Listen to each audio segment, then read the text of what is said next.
We will now call the meeting into order. If we could stand for the Pledge of Allegiance and a moment of silence.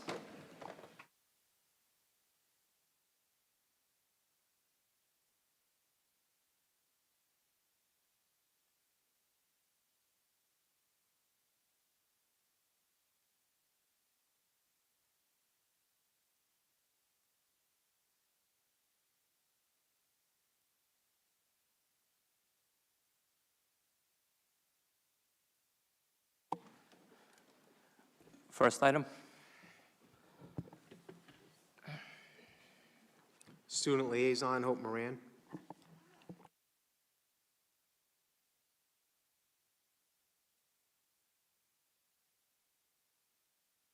All right, so Hope is not here, so we're going to skip that until she arrives.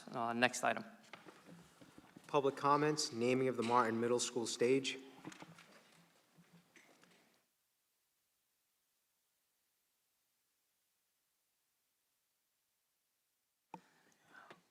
Hope has arrived, so we're going to go with Hope first, and then we will get to the public comment.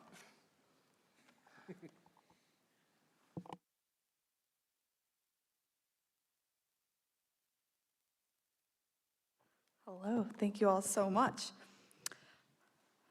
As we enter the final stretch of the school year, East Providence High School continues to stay incredibly active both in and outside of the classroom, with students achieving success in academics, athletics, and leadership. First, I'd like to recognize an outstanding achievement from one of our students, Caden Vaughn. East Providence Youth of the Year was recently named Rhode Island's Youth of the Year through the Boys and Girls Club. Caden will now travel to New York City to compete for the title of Northeast Youth of the Year. This is an incredible achievement, and our entire community is proud of the way he represents East Providence. Our athletic programs have been, incredibly successful throughout the spring season.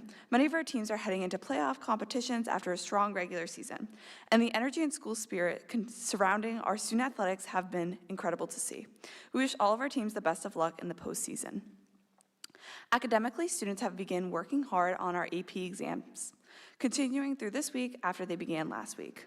We want to recognize all of our students for challenging themselves through advanced placement courses and exams, as well as the teachers for supporting them throughout the process. Social events have brought our students together over the past month. Our junior prom was a huge success, and students are now looking forward to senior prom in the coming weeks. These events create lasting memories and continue to strengthen our school community. As graduation season approaches, excitement continues to build for the class of 26. Seniors will celebrate their final day of classes on May 28th, and our graduation will take place on June 5th. We are excited to honor all of their accomplishments and celebrate the impact they've had on the high school. I'd also like to recognize two outstanding educators with their recent honors. Today, Mrs. Diorsi was named our District Teacher of the Year along with the East Providence Teacher of the Year, and our librarian, Mrs. Ash, was named the Rhode Island Librarian of the Year. These recognitions are a testament to their dedication, passion, and excellence of the educators here at East Providence High School. As we move closer to the end of the year, there are still many exciting events to take place throughout the district, including celebrations, athletic competitions, and our upcoming fashion show, all of which showcase our incredible talent and creativity throughout our students. Thank you, and have a nice evening. Thank you.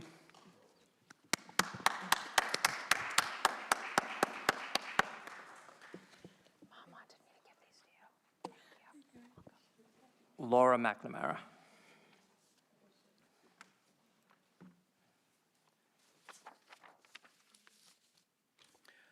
Good evening, I'm Laura McNamara, and I've known Judy DePerla for more than 30 years, and I still remember when the first play she produced, You Can't Take It With You, debuted at Martin Middle School in 1997.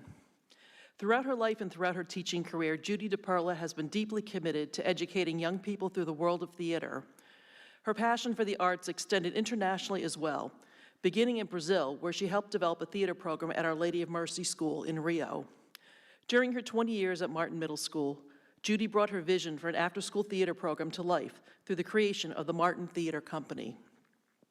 Each year, the program grew in both participation and enthusiasm, inspiring countless students until her retirement in 2017. She later went on to co-found the nonprofit JDP Theater Company, and yes, she is JDP.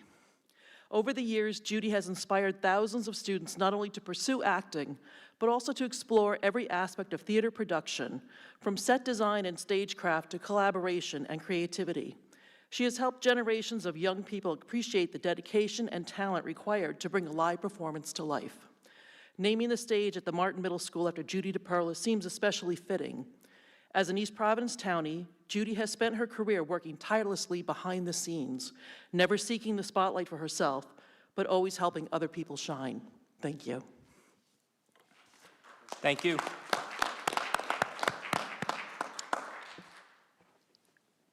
Payne Lewis. Good evening, everyone. I am one of the students that Judy DePerla has helped immensely. She is my grandmother, and I love her to death.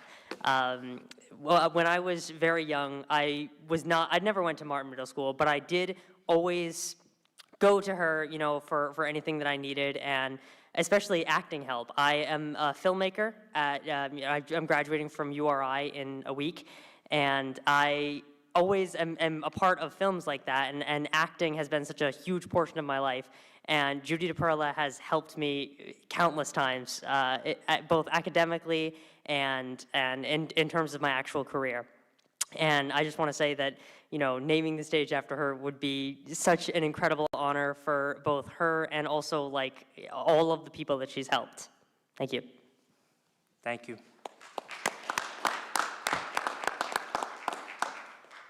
Michael Chops.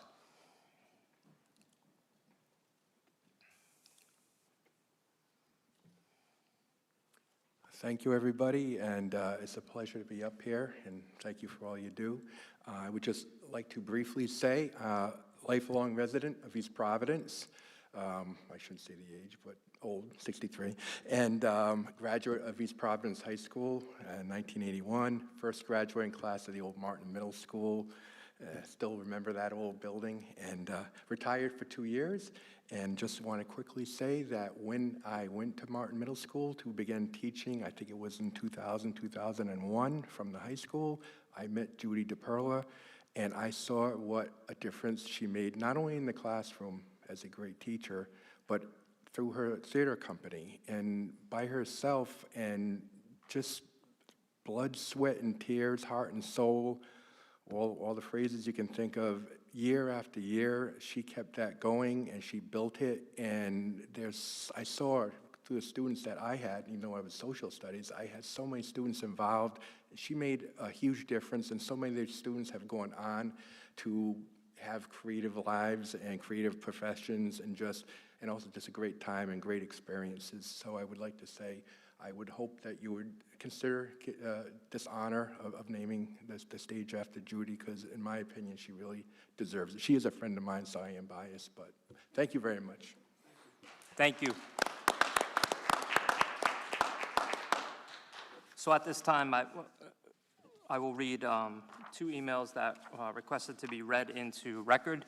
We did receive several emails in support. The first one is from a former teacher here, Richard Martin. Good evening, Judy DePerla. I'm so sorry I can't attend tonight's meeting and comment on behalf of Judy and her potential honor of having the Martin Middle School stage named after her. So I'd ask that my comments be read into this evening's record. Teachers are passionate people, and we live and teach to excite our students about the content we teach and hope that some of our excitement rubs off on them. Sometimes we are successful. Although we may see it in the moment, usually we are planting seeds, which we hope will develop later in our students' lives. It is that rare occasion that we can impact our students outside the classroom, and this is what Judy has been able to accomplish. It is through her love of theater that Judy has been able to connect with countless students and help them to appreciate theater as part of the Martin Theater Company of Martin Middle School in East Providence. Judy created the MTC with Susan Tulson, continuing with Jessica Poor and Jeffrey Higginbotham. Some of the students at the time had interesting comments to share about their involvement in theater through this company. They had such comments as, "It's given me a chance to get involved and meet some great people," from Colin Montero. "It's been a good job and has given me new experiences," from Jacob Stone. Danny Stroda has become involved in this theater company only after leaving Martin and going on to East Providence High School, and says, "It has brought me out of my comfort zone and helped my confidence. Jillian, I hope I don't mess this up, Aaron Holt, has been involved for 4 years, playing a myriad of different roles, and shared that it is a good way to learn to be our own self without any judging. She created the JDP Theater Company, which helped introduce additional students to theater and theater productions. Her company helped students at a young age become immersed in not only acting, but the staging of productions as well. Students as young as elementary school have been able to participate in productions, giving them their first taste of theater. I've always thought that the East Providence school system offered something for all students. They just had to find it. Academics, sports, music, and clubs are offerings that I would immediately come to mind. Through the efforts of Judy and other like-minded individuals, many East Providence children have been able to follow the path of theater and theater productions introduced by Judy. I would like to lend my support in the effort to name the stage at Martin Middle School after Judy DePerla. I cannot think of a more deserving honor for someone who has given so much to the East Providence community and her children. Cheers to Judy.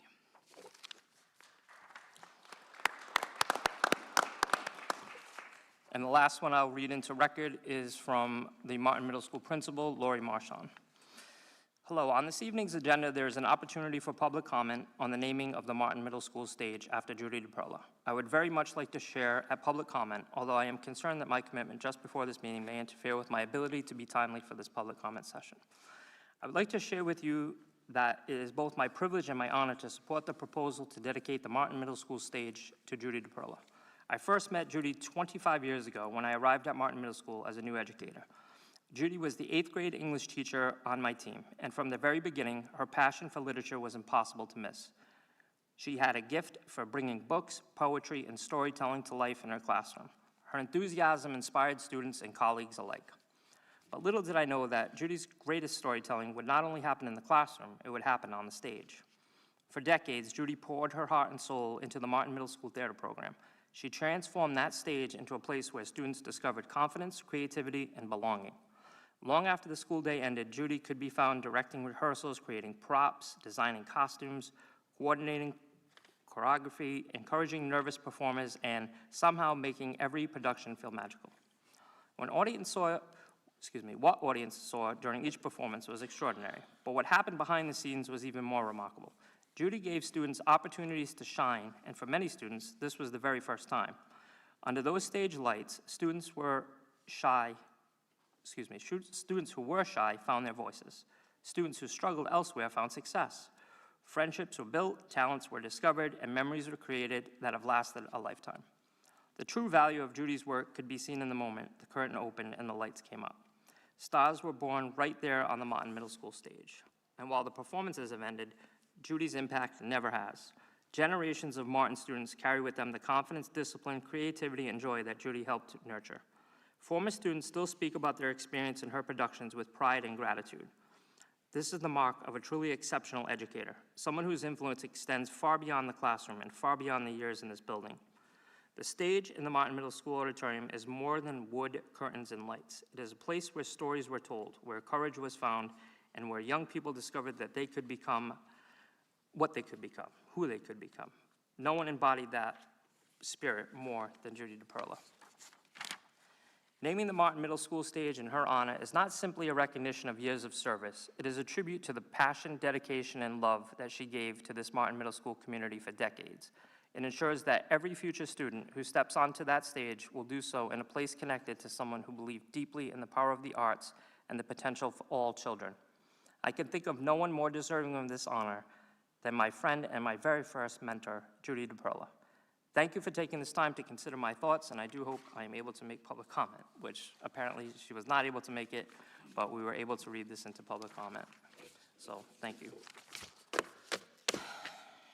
Thank you everybody for coming out. Really appreciate it. Next item. Just recognition, school highlights. So we are having some technical difficulties with our screen here, and what we're going to do is show the district recognition at our next meeting. So we're going to skip that for now. Through the chair. Yeah. Yeah, I'd like to make a motion to move up discussion action items number 6 to consider and vote to approve naming Martin Middle School stage after Judy DePerla. Peyton. Is there a second to that motion? I'll second. All those in favor signify by saying aye. Aye. Any opposed? The ayes have it. Congratulations, Judy. Excuse me.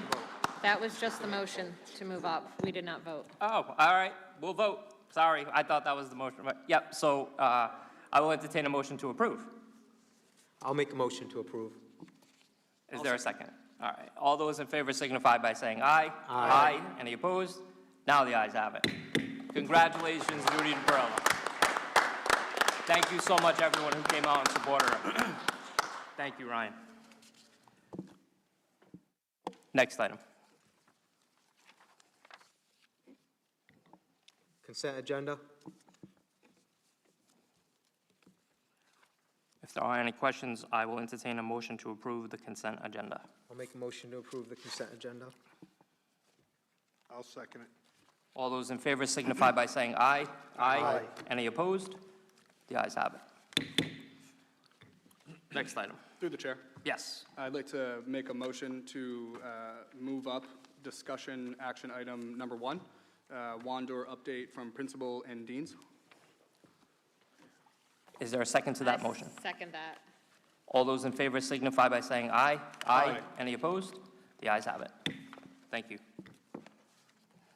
So I asked for this to be on the agenda in response to the transparency in regards to the Wandor project at the high school. We've heard from Danny Carpenter, our facilities director, a couple times now on this project.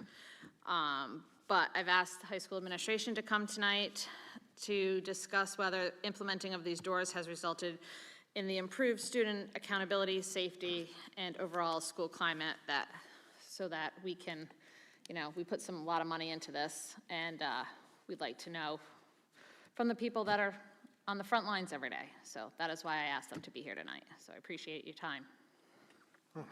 Our pleasure. So the Wandors, when we put in the request, in the new high school, the bathrooms are there's a lot more than were in the old high school, and they're so far apart, it was impossible to supervise. So we're having a lot of issues with many, many kids going into a bathroom. When we get to that bathroom, they would transition to another one, and we're just like constantly chasing. So that when the Wandors went in, that problem pretty much disappeared. So now the kids, when the class is over, they're going right to the next class. So the main concern that we had was passing to class, and the groups that were piling up in there, 15, 20 kids, we would catch them, give them consequences, then it would happen again in another bathroom, and we're just running around. So the Wandors have been an incredible help with that. One of the main things that were happening was a lot of student conflict that was happening in between periods. Those numbers dropped dramatically. A lot of students in there vaping in between periods. Those numbers dropped dramatically. So a lot of the things that we wanted the Wandors to address, it immediately addressed. And coming in the middle of a year, it's always difficult for a transition when you start something new, especially with kids that have been in that school for 3.5 years and given something new. Knowing that, I think it's been a very good transition also. The kids at first were questioning it, but now it's just like an everyday thing at the high school. So overall, I think it's been a major success. Things come up as far as like maybe bathroom availability for students that need it. We're going to address some of those concerns this summer for the all gender. We used to have a lot more. We kind of took them away. We're going to be going around making them better placements for that. So that's something we're going to be doing this summer for that. But again, if you guys have any specific questions, I know we reached out. You just wanted a brief overview of that. So if you're asking, are they working and they're worth the money? Absolutely. They are definitely worth. And the deans weren't able to come, but they second that. We asked them, and they definitely agree that this is completely different high school during that passing time.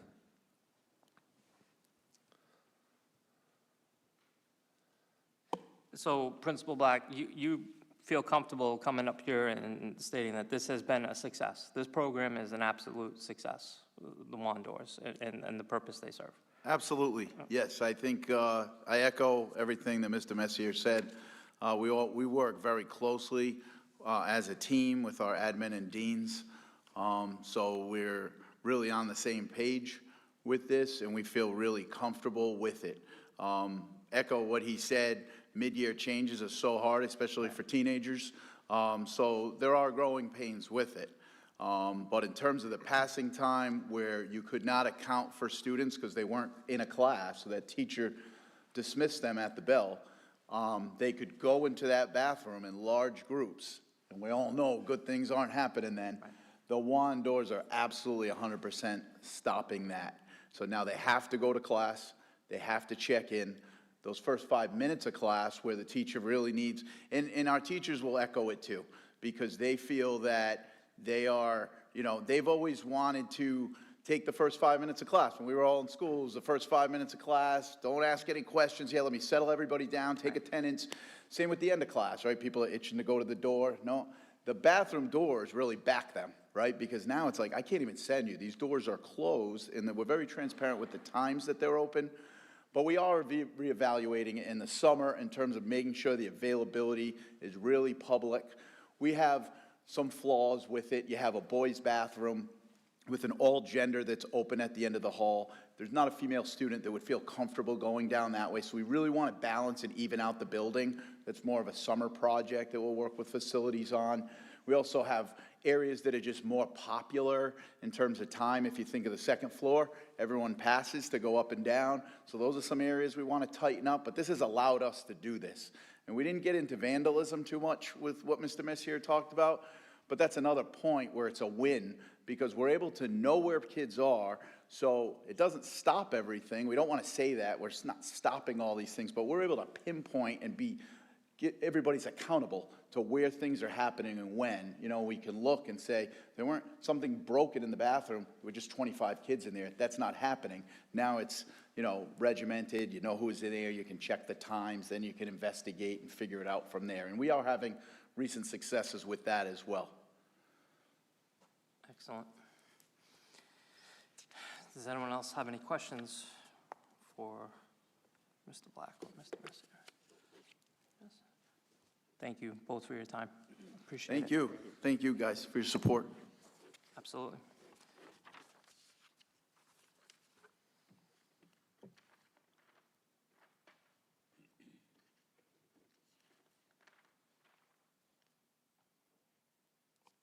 So, are we, yeah, next item. I got confused. PTO, PTA, EPLAC reports.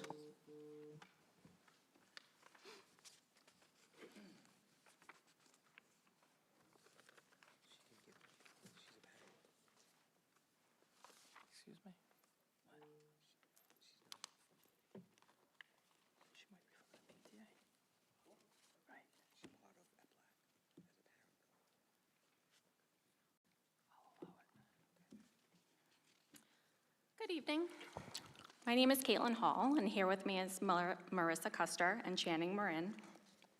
We are both ELC and Kindergarten Pathways parents, speaking tonight as members of EPLAC on behalf of ourselves, as well as many other families of children with disabilities who are deeply concerned about the lack of transparency, communication, and follow-through within our district. We've prepared copies for you all so that you can truly reflect upon these words. Kindergarten and school transitions are major milestones for any child, but especially for children with special needs. They are entering new schools, meeting new teachers, adjusting to unfamiliar environments, and building entirely new relationships. These transitions are already emotional and challenging enough without families being left with fear, uncertainty, and unanswered questions, and we want answers. Yet here we are in May, still waiting for screeners to be completed, waiting for results to be shared, waiting for placement decisions that were discussed but never finalized with parents, waiting to be told what programs will continue and which are to be eliminated for next year. Some families are still waiting for progress reports tied to their children's IEPs that were due before April vacation. Parents repeatedly attend meetings, participate in discussions, and advocate in good faith, only to leave without clear answers, timelines, or accountability. We are told decisions are coming soon, but weeks and months pass without updates. When parents ask questions or express legitimate concerns and fears, we are too often met with vague responses, condescending tones, or dismissive behavior. The eye-rolling, the minimizing of concerns, the gaslighting that many parents feel must stop. Parents are exhausted, defeated, fearful, angry, and just sad. We ask that the district leadership truly try to imagine even one day in our shoes. What is especially troubling is the lack of space and resources in general education classrooms. We continue to hear that inclusion is a priority, yet there are not enough seats, staffing, or supports to make meaningful inclusion possible, especially as classrooms continue to close across the district. As a result, students who had been working towards more inclusive settings are now being placed back into self-contained classrooms, placements that families and students worked incredibly hard to move away from. That is not progress, that is a step backwards. Families of children that do not fit the mold of resource models or self-contained models are left with no options, placements that do not meet their individual needs. Those children often fall through the cracks and are left behind. Last May, we were presented with these new programs as a result of an audit and told that these programs changes would bring more inclusion and opportunity. We were told the district was moving toward the blueprint outlined by RIDE that every child belongs. So families are left wondering, when did budget concerns and poor planning begin outweighing what is best for children? What about the results of the audit? Parents want clarity on the direction of the district. Are we moving forwards or backwards? Our children deserve meaningful access to education in the least restrictive environment appropriate for them. They deserve supports and services that are implemented, not just discussed in meetings. Families deserve honesty, transparency, partnership, timely communication, so we can properly prepare our children for success instead of being left in the dark until placement letters arrive in August. A decision made without us, the parents. These are not simply programs or placements on paper. These are our children, our families, and their futures. And finally, on a personal note, I want to leave you with this. Booker T. Washington said, "Success is to be measured not so much by the position one has reached in life as by the obstacles which he has overcome." From the beginning, K Pathways has faced obstacle after obstacle. For example, how can children fully be included in a regular education classroom when there are not enough seats for them? This is just one example of the challenges that many have been unwilling to fully acknowledge. Despite those obstacles, progress was made. Students are writing and have become emerging readers. They've learned a variety of math skills, to which some are performing on grade level. They've been active members in their classroom and their school community. Opportunities for meaningful inclusion happened, and genuine relationships were formed with their typical peers. The measures for that classroom success should be based on the above-noted social and academic achievements, which is a direct result of the consistency, advocacy, and dedication of the special education teacher and her team. As parents with special needs, we are not asking for perfection. We are asking for answers, communication we can trust, transparency, accountability, and the opportunity for our children to thrive. Thank you. Thank you. So that was a discussion that was at our last EPLAC meeting that I was in attendance to. And those were the parents that were there, and those were the parents that had the discussion. And it was a very small group of parents and myself that was at the meeting. There was really not many other people there at all. There was no community members or anybody like that. But that was the overall sense of the meeting. Tears were shed, a lot of tears. So I just want people to understand they're not the only three that feel this way. There was a total of only like 6 of them, but they know more people than just the 3 of them. So if any of you have anything to say, this isn't public comment, so we can talk to them about this. It's EPLAC. It's an organization that this district holds very near and dear to us. And these parents are suffering for answers.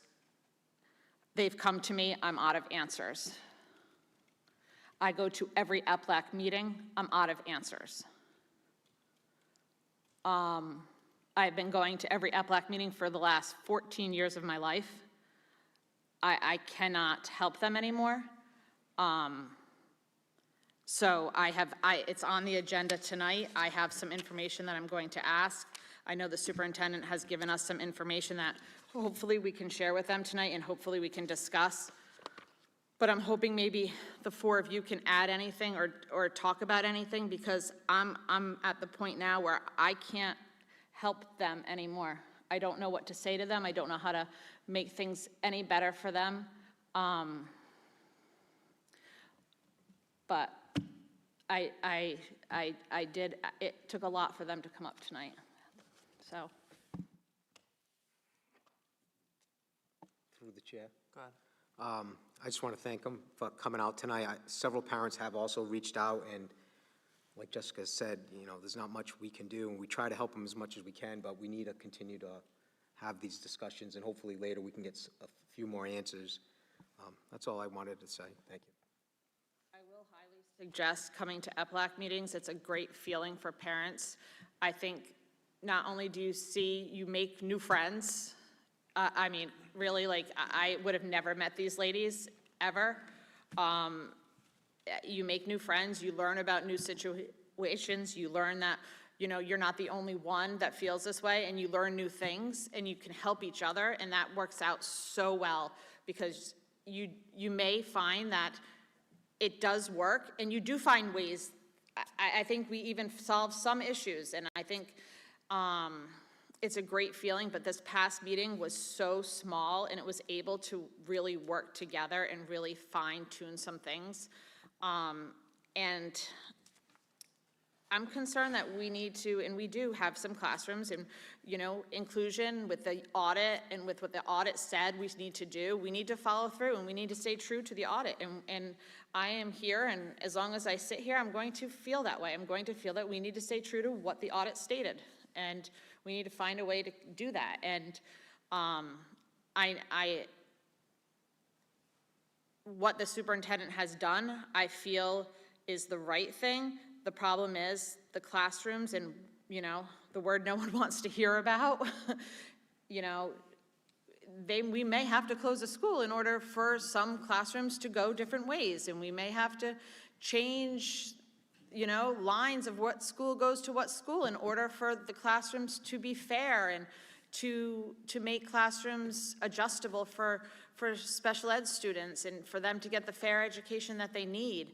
And redistricting may have to happen for all of this to make sense and to be right for all kids.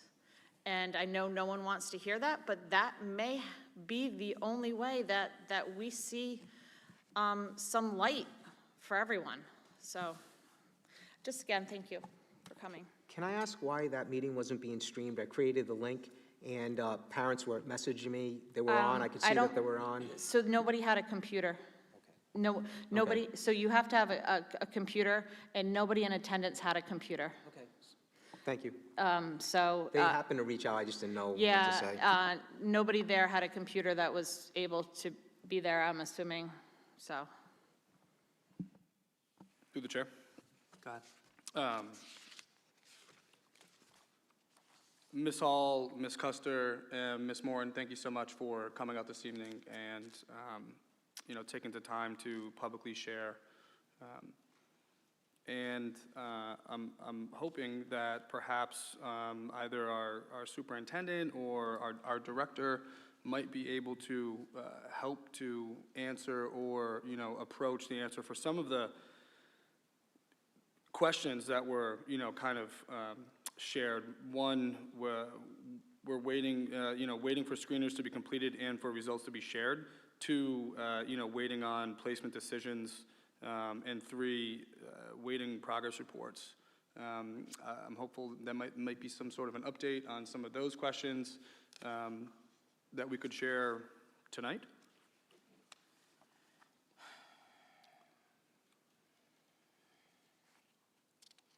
Jessica, do you want to make a motion to move that up?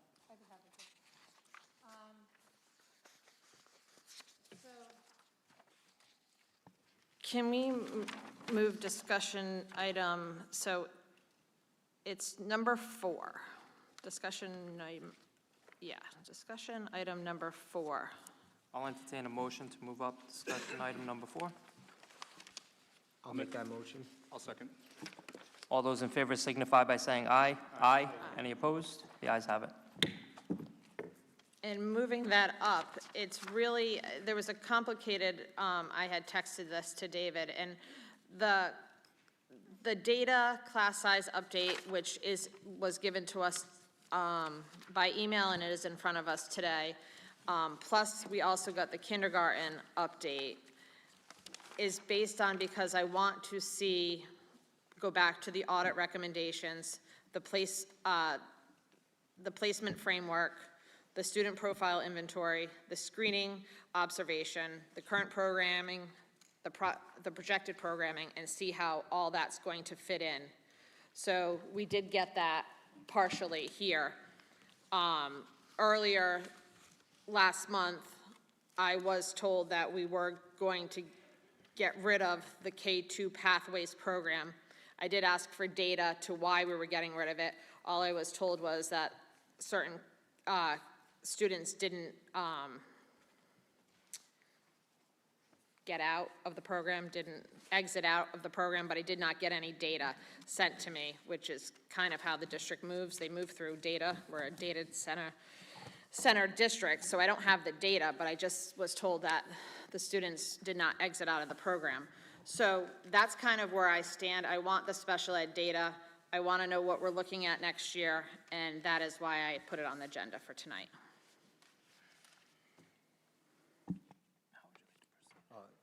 Through the chair, I just, I don't mean to cut you off, but she's going to come down.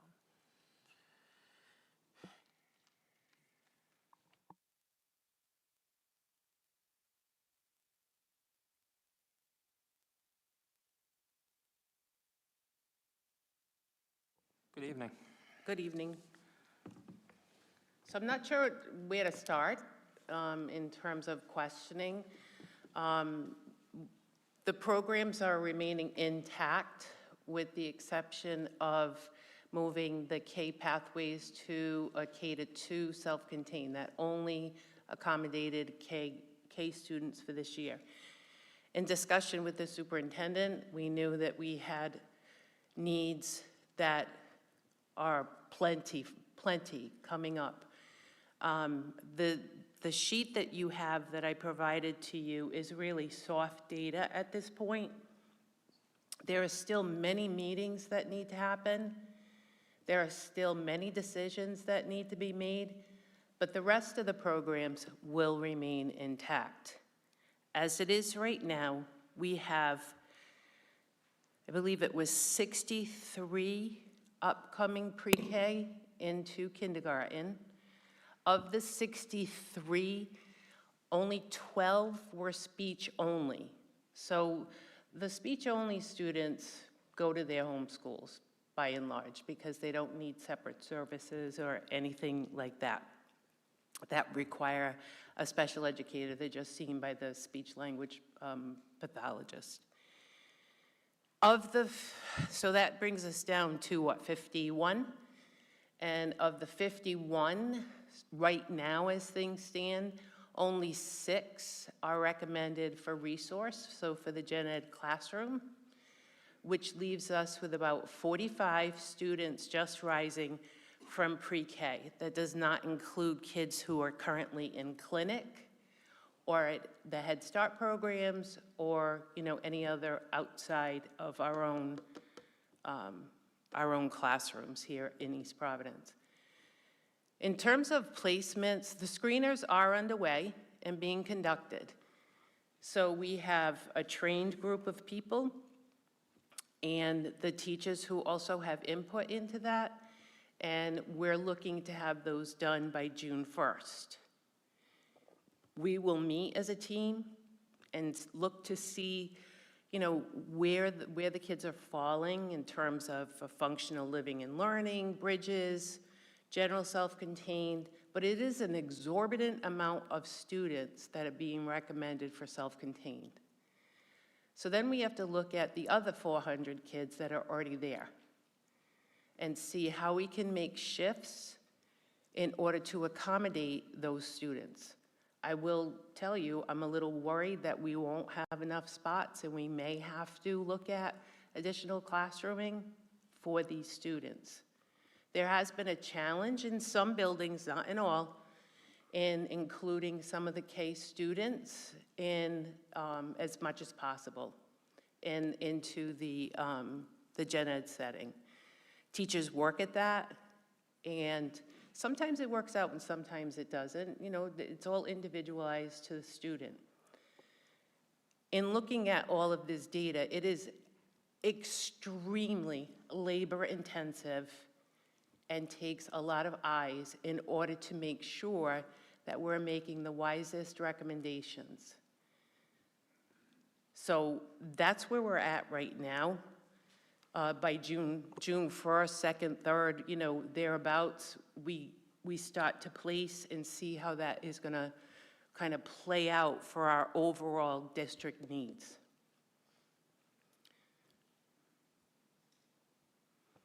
Through the chair. Thank you. Piggybacking off of that, I'm curious just how has the communication been laid out to our families? So that would take place through the IEP team. I've explained at EPLAC that, you know, it's a daunting task. It is a daunting task, and that we know what the kids' needs are. And I think that there's a kind of a misunderstanding in terms of placement versus location. You know, so if a student needs a program that, like Bridges is Orlo and Francis, we need to go through a process in order to make sure that we're making the appropriate recommendation. The demands and the needs in pre-K are far different than K. We go from a half-day program to a full-day program. Many things need to be taken into consideration, including input from the parent. Thank you. I mean, further though, you know, we heard from three families, three parents this evening who are waiting to, you know, there's been, you know, things that aren't finalized with parents. It led me to believe that there's been, you know, how is the communication? You said, I know it's through the IEP team. However, like, is that being really formally communicated with all individual families so that they're aware that by 6/1, 6/2 is when, you know, you expect to have those decisions made and then communicated out? Or? You know, this is a project that we work on all summer. And historically, families have been notified in August as to what school that student would attend. And we've always tried to keep kids in their home schools as much as possible, but that might not be the case. There are so many factors that go into it. Not only is it the goals in the IEP, it's the spacing too for the gen ed Ks and first grades. And, you know, we have to take into consideration, you know, the related service providers. There are so many layers to putting that full plan into place that in March or April, or even right now, they're almost impossible to finalize until we see that big picture. Sometimes we have to shift, so typically they're K-2. Sometimes what we've had to do is shift some of the second graders up into that upper level, because usually they're K-2 and 3-5. We've got to look at the birthdays. You know, there's rules about the age span that you can have in a classroom. So, you know, definitive answers may not come for a little bit because it, like I said, it is an arduous, labor-intensive task. Leslie, in most cases, students stay in the placement they're at, except if it's an inappropriate placement. Is that correct? Yes. We don't typically move a lot of students that are already placed in a self-contained class to a different self-contained unless it's not a good placement for them. And that's a decision that's made with parents.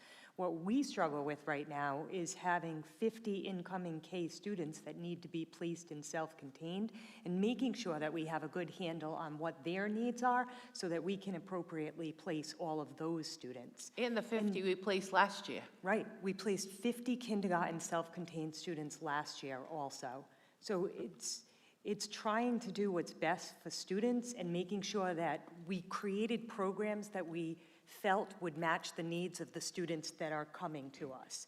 And so that's why you see these different programs. We used to have just generalized self-contained programs, and all students would just go into those programs. We wanted programs that better met their needs and that we could support better with different services that we've brought in to support individual classrooms. So it is a challenge to figure out. We sit down and it's like a puzzle. You know, we have 50 different students that we have to place, and we have seats where we have to place them based on their needs. So it is, you know, and the screening is a whole new process for the district so that we can get a handle on what we think are their best needs. And like Leslie said, the IEP teams place them in resource or self-contained. They don't place to a particular program. The screener helps us make those decisions. I'd like to also address the idea that there's nothing between resource and self-contained, because some of the students and many of those classrooms we consider a hybrid, so that the students are not necessarily in that small classroom from 8:30 to 3, but the hybrid model being that they are going out during the day into their peer classrooms, or they're starting the day there and then just coming out for a particular service. Like I said, there's over 400 elementary students in this situation that we design and recommend for every year. And this year in particular, and in the last 2 years, have been extremely challenging. These students that are 5- and 6-year-olds right now, many we see had no services because they were born on the edge of COVID, during COVID. Many of those service providers were not in session or working, you know, from that student's 0 to 3. We got some coming into that when they were 3 that they would transition over to the school department, but many no. So the degree of need that we're seeing has superseded anything I've ever seen in my career. Through the chair, with all due respect, none of these parents want to hear some of this. They don't want to hear that, oh, I have 400 children to evaluate, and that's why it's taking so long. First of all, they want to be treated with respect. That's first and foremost. Secondly, they want the district to communicate with them. I don't know why that's not happening. I can't tell you how many phone calls I get about due process violations and many other things. Even, I'll ask the parent, what happened at the last quarterly eval? Oh, we didn't even have one. What do you mean you didn't have one? You know, there's a systemic problem here. And it's not just this, you know, if you needed more, you hadn't come to us and said, oh, I need more resources. I'm not going to be able to get through all these evals or do all this. None of that is happening. I just think there's a bigger problem here that we have to have a much larger discussion. I get countless phone calls on all of this, especially due process violations, and that shouldn't happen, and people not being treated with respect. Through the chair. Are we going back to the slideshow? Are we using that platform that we saw last year? Are we still using that? They took it down. With the description of all of those? Yeah, the whole profile inventory, the 1, 2, 3, 4, 5, 6, 7, 8, 9, 10. Yep. So we're still using that. Okay. So But right now, why was that taken down from the district website? I had complaints about that too. So parents had to go through the meetings, minutes of the meetings to find those. I'll have to check. anybody who needs it, call me. I have it. 864-18629-049. Jessica Boshan at EP Sorry, Schools, I cut you off, I'm sorry. Oh, no, it's okay, I have it. So if we're using that, except for the K-2 pathways, that's a blueprint that we have for our special education. the data is coming from the teachers. So if there's special education teachers, they are giving you the data of all their students. So you're getting that data because you've asked for it, it's going to you. Whom in our district are the screeners? Because those two people that came up and did the presentation with you, are they the screen, and We have more than that now. I know, but forgive me, I forgot who they are. They were screeners though, correct? They're two of the screeners? Yep. You don't have to give me names, but what positions do they hold in this district that are screeners? So some LEAs, one of the dean, I guess Yep. she is, you know, some of the teachers, some of the service providers. I think we had at least 10, two BCBAs are a part of that too. Okay, so I'm just concerned that if they're reviewing everything starting June 1st, all these teachers need to make sure that they have given all of their data to these screeners, but we're finding out through EPLAC meetings and stuff that some parents haven't even gotten their progress reports. So that means their teachers haven't provided them progress reports. And I'm not saying that, so now I'm confused because how if the teachers don't have the data to give progress reports, how are they going to be able to give their screeners the progress reports or any kind of updated data? This is where I'm confused because I'm looking at an incoming of 19% of IEPs for the K projections. I'm looking at, I mean, just throwing it out there, Waddington currently has 104 IEPs. Like, we're in a situation where, again, we spent a lot, because this is what people want to know, you know, taxpayers. I'm about kids, but I know a lot of people here are about taxpayers. Money on an audit that we are supposed to be following with the programs that we decided to develop, with teachers that are supposed to be giving data. And I only know when June 1st is, and it's an embarrassment because my blank birthday, you know, the big one that everyone hates to talk about, is right around the corner. So June 1st is right around the corner. Like right around the corner. You don't have much time if these teachers haven't supplied the data to you to get this screening done. And then these parents don't know where their kids are going. And these are the most precious kids that we are dealing with, the most precious. And they don't know, and I don't want them to wait till August. I don't. I want them to wait until June 5th. That's what I want. I want them to wait till June 5th to know where their kids are going. And maybe then say, that we may have to move them. We don't want to, but we may have to. But this is where we want them to go. This is what the program we want them to be in.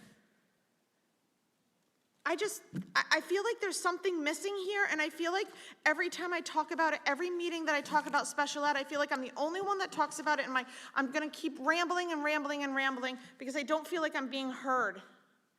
And I didn't feel like I was being heard, and I know I ticked you off at the EPLAC meeting, and I apologize if I did, but I know I tick you off every time because I bring it up and I bring it up. I feel like we are missing something. There's something missing, and we need to put our foot down and we need to find it. Like, we need to find it for these children.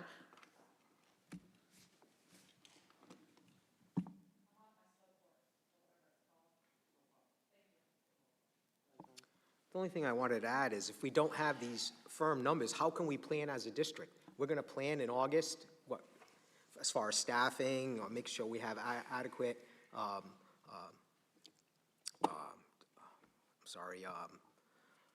placements, or, you know, the requirements for those placements in place. So, you know, we can't wait until then. We've been in conversation with the superintendent right along. And the numbers, what people don't understand are the numbers are never firm. We get students that register all summer long that need these self-contained placements. We plan based on what we have right now for the classroom seats, and then we've had to add. We had to add one I think it was last year. We had to add a classroom, or the year before, because the numbers are so high. So we plan with what we have, but you will see, we get students all summer long, even into the fall. We get students that we're looking for placements for.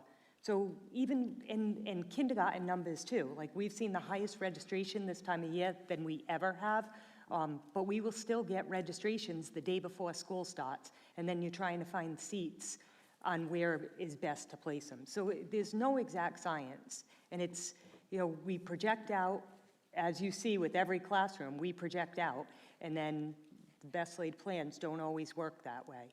Well, as I said earlier, most people, we don't move students that are already in classrooms unless the program's not appropriate, and again, that's an IEP team decision. It is difficult placing all the kindergarten students, preschool going into kindergarten, to make sure that we're placing them in the right classroom. Are these screenings happening as a child is registered? So we should have some of the, so why isn't that happening No, then? no, we do them, excuse me, for the, excuse me, preschool moving up to K toward the end of the school year, because there's so much growth that happens in those last couple of months. But don't you feel if it's overwhelming, you said it was overwhelming, that maybe we should start sooner than later? I don't know. For older students, yes, we screen them as they come in. But it's enormous, and there is so much growth that to do them back in October is not necessarily a good and clear picture of what's happening in May. I understand that, but maybe June is too late too. No, we're meeting in June. They're ongoing right now. We started after February vacation. So how many have been completed? I don't have that number right here, right now. Half? I don't have that number because I don't do the screenings. But you oversee all. Who does? The 10 people that we have identified. Is 10 people enough? Because we go through this every year. Well, the screener is new. Last year, we only had 2 or 3, so we went up to many more this year. We did a training with them and asked, had them come in. We're kind of overseeing that. We have different pockets taking care of different areas. How much of their time is being committed to this? Could you tell me that? It's timely. I mean, it's time consuming. It is. Do you feel that the system's broke? No, I believe it's challenged and it's stressed right now because of the numbers. I've been here, this is the start of my 7th year. We had 944 IEPs when I arrived. Today we have 1,144. I think this whole district and this whole city is aware of that because like I said, I love this district. It's a great community. The taxpayers give us whatever they need, but there was no separation about when this high school was built, the brand new mine. I feel from like Tony and everybody sitting up here, I believe one of the biggest complaints that I get is wrapped around special needs, things not being met. In the beginning of the year, I think I would be comfortable with that because it's starting the year. Like with the buses, it's always tough for Diane, because it's new. But to get them weekly throughout the whole course of the year, that leads me to believe the system's broke somewhere. In other words, going forwards, we have to look at it and say, new high school, new junior high, a pre-K that is second to none or the top in the state. People want to move into the city. I don't think we're doing on an education, especially the special needs portion, putting enough money towards it, putting enough resource to it, because we can't decipher who wants to move into the city. In other words, so if anybody just thinks we can pick and choose, where we'll take anybody into this city that wants to live in this great city, and I think we have to do a better job, my opinion, with a special needs program that's broken. It's something that, like Jess said, Jess, I hear you. I sit up here just as long as you. I ran on special needs, what this district was like. Are we making strides forwards? Yes. Am I comfortable with the strides? No. Because year after year after year, my biggest situation that I deal with is with special needs. And like Tony said, things not being met. I have a problem in my world. If things ain't met, I hold people accountable. If I don't meet my goals, I'm held accountable. I just can't say to shareholders and investors, well, we just didn't get it done. It was overwhelming because somebody added a second story to that. Nobody wants to hear that. I don't want to hear it after 16 years sitting here. I want to hear, this is a situation, this is how we're going to address the situation, this is when the address is going to be completed. Like Tony asked, when was that taken down? You don't know, well, we want an answer for that. I sit up here month after month, oh, well, I'll get an answer. That's you, no disrespect. You get the answer, we want the answer. Because if you don't know how that got taken down, that's a concern for me. I want to know who took it down, when it was taken down, and why. And what person has that authorization to do that besides the superintendent and yourself? Those are serious issues. And I'm not accusing anybody of anything, but if you don't know, that leads me to believe somebody can just randomly go out and take things down from a website. That's not acceptable in this world. Not with the leadership that we have in front of that wall, so it doesn't happen. That was a major issue, and I don't think any of us sitting up here was advised that it was going to happen or why it was going to happen. If it's a personnel issue, if we're shorthanded, we've never been approached in any situation and said, I'm shorthanded, we got serious problems coming. That's disrespect to us, and we disrespect the public in a case like that.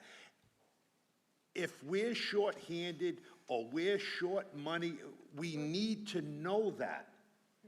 And if we can't address it financially, we have to sit down with yourself, with the superintendent, regroup things. But just to let it go month after month, year after year that I sit here, same thing like with Jess. It's not acceptable. Like Jess said, I used to go to Epsd all the time, and I sit there, I hear the same thing.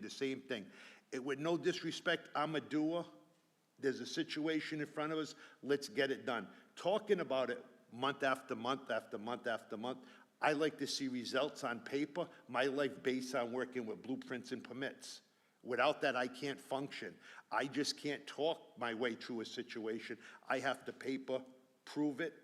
Hopefully we can get through it. So I think this issue, I know it's late in the year. It's a shame that it's at this level now, but it's a level that we have to look at from now into the new school year. And if you need some more staff, is there some way we can bring an outside agency? I know money is extremely tough. We'll be talking about that later on tonight. That's second to none. If you could say to us, we could bring an organization in with some more people for 2 or 3 weeks to help this out, we need to know that. It's our responsibility to come up with the money. I don't know if we can. You can answer that question for us.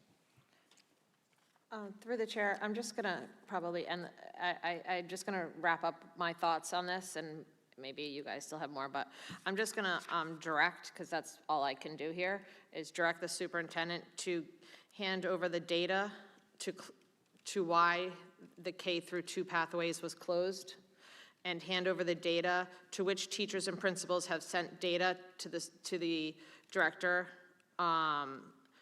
for the screening process to begin. So just to be clear, the K pathway has not been closed. The K pathway has become a K-2 general self-contained. It was never a K-2 pathway, it was K pathway. So that classroom is not closing. That classroom will now be, you have all those students that moved up that are now in first grade. So Right, but there wasn't may it be a some classroom that students- was supposed to go out for subject areas? It was supposed That to. was the- That was what was on the website, that is Right, what's in the notes, it was what the audit stated. Right, It is that now was a the different, so I want to know the data behind why we are changing the program. Because we need additional seats in the, and we're not going to move all of those students that are now in grade 1 into a different But why? classroom. What Because changed? the What goal- changed in the Because the program? goal of the program was to get those students to back into the regular ed classroom in a resource model, not to continue in self-contained. Some of those students have or will move into a regular ed classroom. Others are remaining in the self-contained. So they they will stay in that placement. Okay. The whole goal was, our thought on the K pathway was students that were right on the border that we thought with additional self-contained support, we could get them into a general ed classroom permanently, not into a self-contained position. Like, some of those students have been successful and are moving, not all. So again, the Besides results of a new program that we thought we would get are not the results that we saw. And so instead of, we don't want to move all of those students into another school, into another class, so we felt the best thing, and we need additional seats in a general self-contained. We felt the best thing was to change that classroom makeup from K to a K to 2 self-contained, especially since Hennessy only has a 3 to 5 self-contained. So this would give a continuum of service to the kids that were already there. So I'm just going to, this is just going to be a repeat of what I said at EPLAC. You have the perfect opportunity to take a child, Jimmy, who can go to math class with Miss Smith because he's at that ability, and go to Miss Smith's for math, and Susie can go to Miss Smith's for math, and then go back to the classroom. Right. That is what we are trying to do in this district. But we had 11 kids in that class, 2 aides and a teacher. But what they did is half the class went to art, and the other half of the class went to gym. And with 1 aide there, 1 aide there, and a teacher in the room. Because we had too many kids in the classroom. I went to the class. I don't know if anybody else here went to the class. Did you spend a day in the class? Did you spend in the day? Yes. Did you spend a day in the class? Not a day, but I've been in the class. Yes. I spent a day, a whole day in the class. It was not what it was supposed to be. But if it did, it would have worked phenomenal. It would have made, it's what it was supposed to be.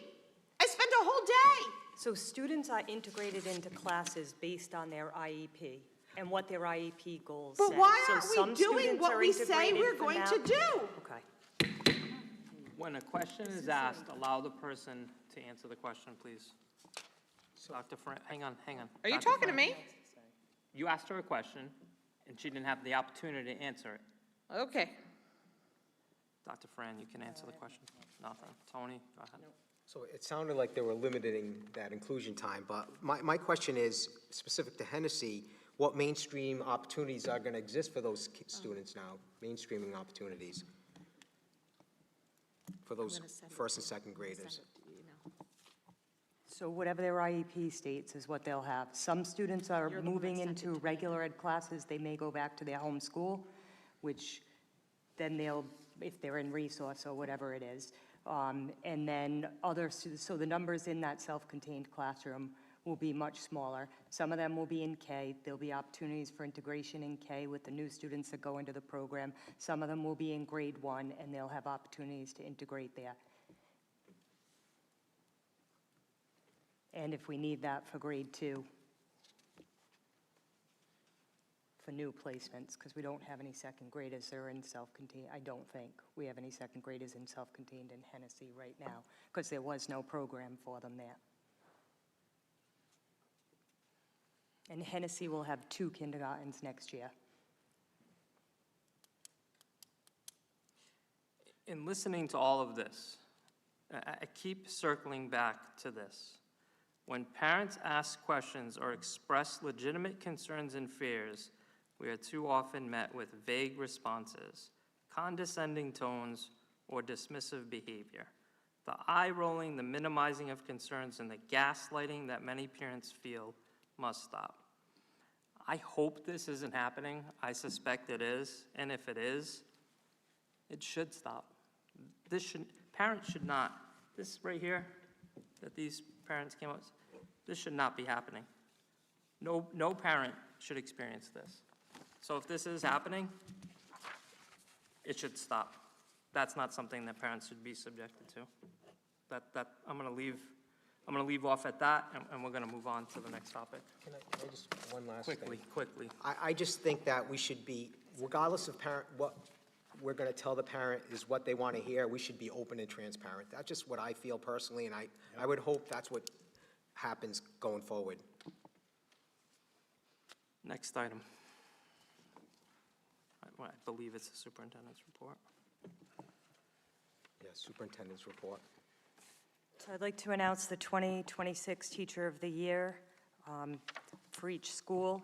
So we had Riverside Middle School, Will Manlove, Martin, Chris Kennedy, Francis, Michelle McDonald, Hennessy, Lisa Carrera, Kent Heights, Taylor Temple, Oldham, Kindy Vaz, Orlo, Brittany Kobayashi, Silver Spring, Stacy Simmons, Waddington, Taylor Batty, White Neck, Rebecca Spencer. They were all honored in a ceremony today. And the East Providence District Teacher of the Year is from the high school, Jessica Diossi. So she will move on to the Rhode Island Teacher of the Year. So congratulations to all of them.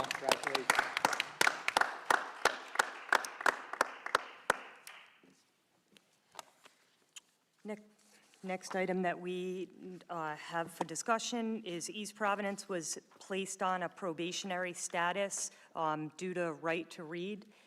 We had several teachers that did not complete the professional development. Part of that were teachers were in this year.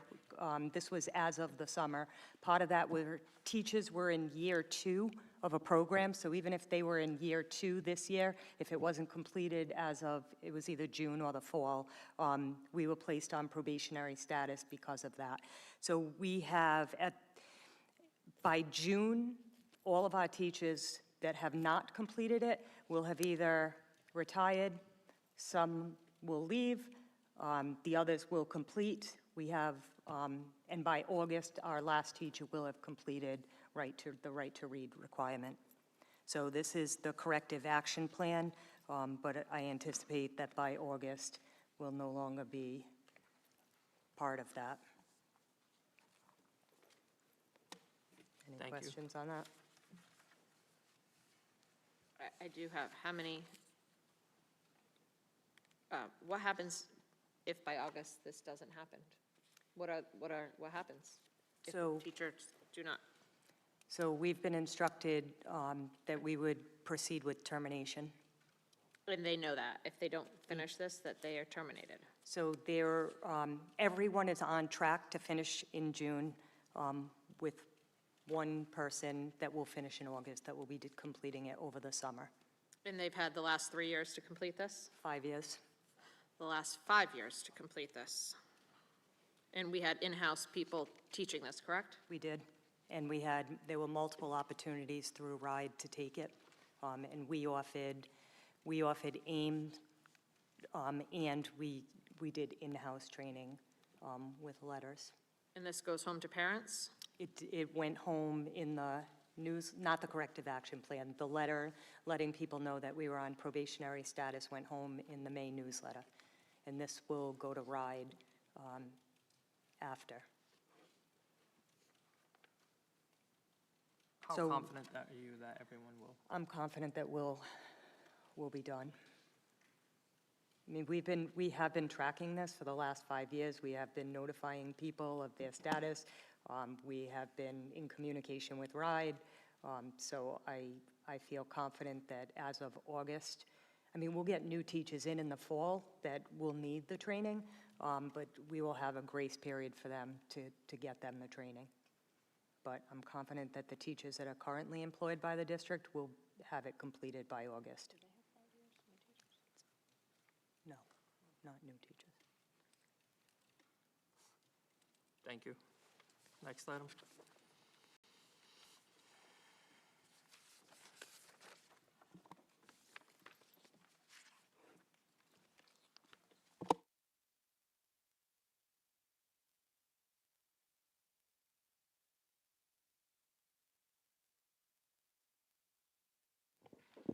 Good evening. I have the facilities report from May.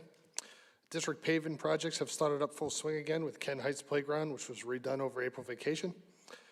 Painting was done on May 2nd. To complete the area, new 4-square courts, hopscotch, basketball area, and kickball field were painted on the new asphalt. And loom and seed were added in on the areas to regrow grass. I've attached a photo in your packets. Next up will be Orlo, which will be getting granite curbing along Blanche Ave. The granite is on site and the roadway has been cut in preparation. I've been in touch with the city DPW and Pawtucket Hot Mix with a time frame of the day after school ends. Myron Francis is in conjunction with that time period also for a June 18th start for the sidewalks on the outside of the school. I've been putting together a list of costs associated with the paving projects, painting costs and savings that we were able to incur, and I've attached that in your packets also. I've also been working on a summer project list with associated costs to the district, which I have attached to everyone's packet also. This was asked for at the last meeting. Would see what sorts of costs and funding is needed to complete the projects around the district. And the two lists were discussed during our May 6th facility subcommittee meeting. I'm gathering new quotes for the cutting of the EPS running track due to the retirement of the previous contractor I had lined up. I just had one come through today, and that project is still slated for this summer. I'm also having contractors come out to quote the asphalt cracks here at the high school and the administration parking lots. Depending on the prices, it might have to go out for RFP. And I'm starting to put together a list of projects and quotes that were either not chosen from our current RIDE submission or needed in the future to put forth for possible funding for next year's possibility for the 27 emergency funding submission. So we can get reimbursement. And preparations are underway for us, the end of year summer cleaning, with keeping stock and ordering cleaning summer supplies to stay on budget and monitoring expenditures. And we've already started changing some of the HVAC filters around. And that's all I have for our facilities report. Any questions? Can you just give us a quick update of the replacement of the high school boiler on 3-indicator motor for almost $13,000? Yeah, so that motor is straight out of Germany, and it's proprietary to this one manufacturer that's in Germany. That 12,000 and change there doesn't even include shipping, and it has to come from Germany, so that's going to be a substantial cost. It's just the manufacturer, Cleaver Brooks, uses a specific German-made motor that only one company sells, of course, so you're kind of stuck. No warranty on that? It's already out of warranty. A brand new motor? It's already 5 years down the road, yeah. They only have a 1-year warranty. Yeah, what a shame, yep. Thank you, Danny. Yep. 13 grand. Thank you, Danny.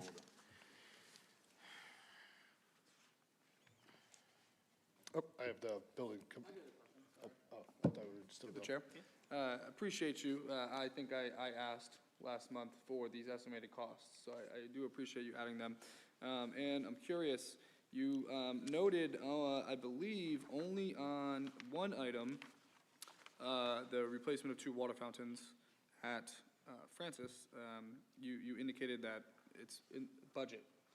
I'm assuming that was written into the budget. So my question is, if we kind of added up a lot of these item numbers, just adding up quick math in my head, everything over $2,000, we're kind of looking close to about $200,000. And so outside of that MJF item, which says budget next to it, is any of the other projects within that $200,000-ish scope part of our current budget? Of the upcoming budget, yes. Some things will be. I'm trying to also put them, a few of them were actually in our RIDE submission. Great. And some of the other ones that are higher cost, if we can go out potentially like we did with the paving projects for the RIDE emergency funding, which gives us 50% reimbursement, that would be the way to go, so we could get reimbursable. Anything else that wouldn't fall into that wouldn't be reimbursable, it'd be all out of pocket. So I'm trying to, if we have a bigger cost item, I'd like to try to get it into that money if it's available.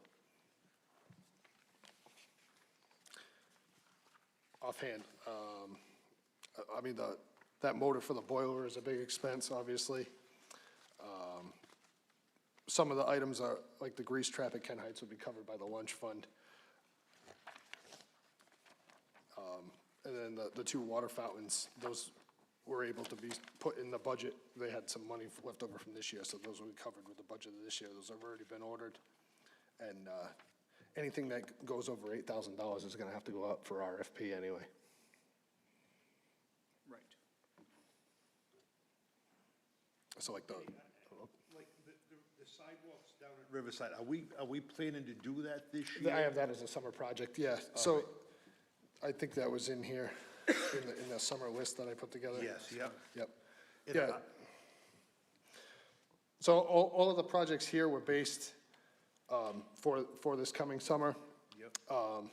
Like the Martin Stage 4, that'll end up being part of the Martin project. This is what we put together to work on this summer. Danny, who does the sidewalks at Riverside? Is that our guys? That'll be in-house. In-house? Thank you. We're gonna try to do that to save some money in-house. Thank you. And thank you for that, Dan. Like I said, I keep pushing, to do whatever we can in-house. I think, I know you're extremely busy, but just what I think would be nice is if we could just, well, I can use the quote, if you can just track that, because I know the last quote that we had got from a local company here was just about $9,500, I think like 3 years ago. Yep. So if we can just, because that's where, I even hate to say this, I know we got money situations, but I think in a situation like that, we could show the taxpayers that just by doing in-house, there could be potential savings of, maybe $5,000-$6,000 on that one item. Oh, definitely, because you already have accounted for labor. Yeah. So you're just buying materials at that point. That's what I'm saying, Danny, and I know the summer times are really busy, but like I said, with that type of savings, there could be a window if we could do it on 2 Saturdays if we need to finish it up with Right. some overtime. So You still wouldn't incur this is a that great cost. report to show that the district has the potential of, with in-house guys going forwards.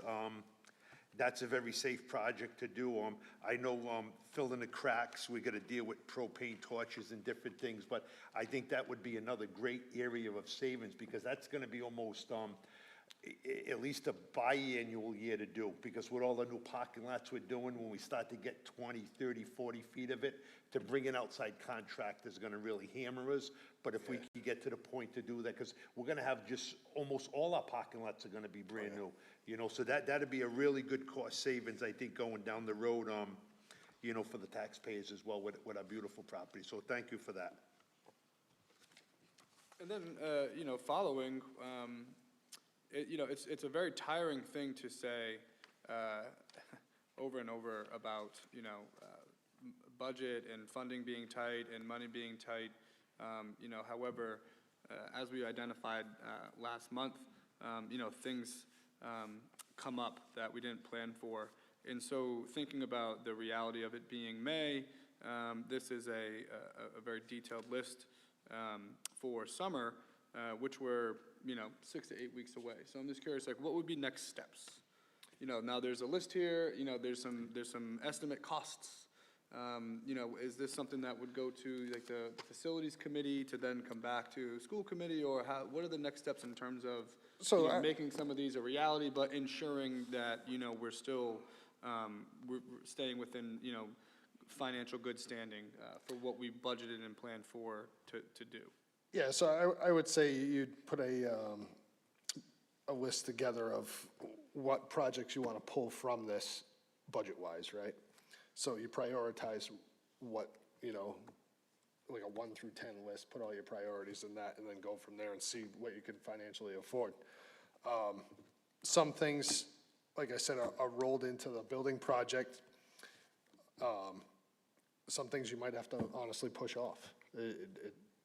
It's all gonna be about the budget, like you said, what you can afford in that year. Anything that I can get for grants or anything like that to cover, or I'll try to get it anywhere, or use in-house labor is the biggest to save it, honestly, to not incur a huge cost to the district. Right, so essentially that would be you, meeting with our superintendent, our director of finance, and kind of coming up with that strategy that we'll be able to use moving forward, and then, Exactly. Yeah, okay. Great, well, thank you.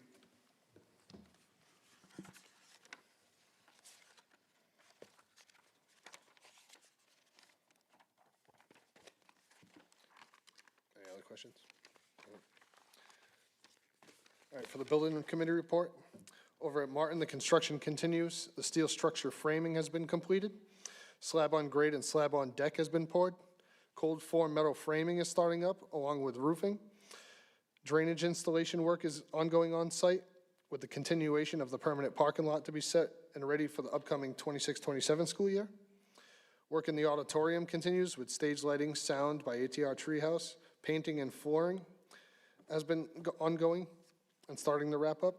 Stage floor replacement will be the final part of the project with a end of this month projected timeline for that to start. And a look ahead of the next 3 months, they're looking at fireproofing, waterproofing, roofing ongoing, MEP rough-in, and site work in the parking lot. Over at Waddington, a review of the flooring took place a few weeks ago. Decisions are to be made as to the route that will be taken with alternates such as the gym floor replacement, classroom, and hallway flooring replacements, and also window shades.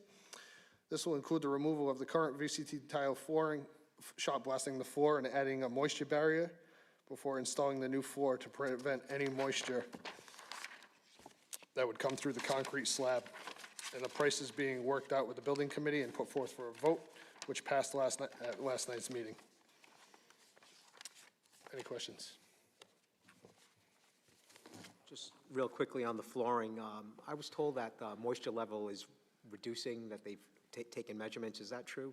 It is. So it was a high, basically at 99%. They're down to the low 90, 91 range now. So that would It is indicate reducing. It's due to, we're coming out of the wet season, and I thoroughly feel that the HVAC system that we put in the school is helping with dehumidification greatly in that building.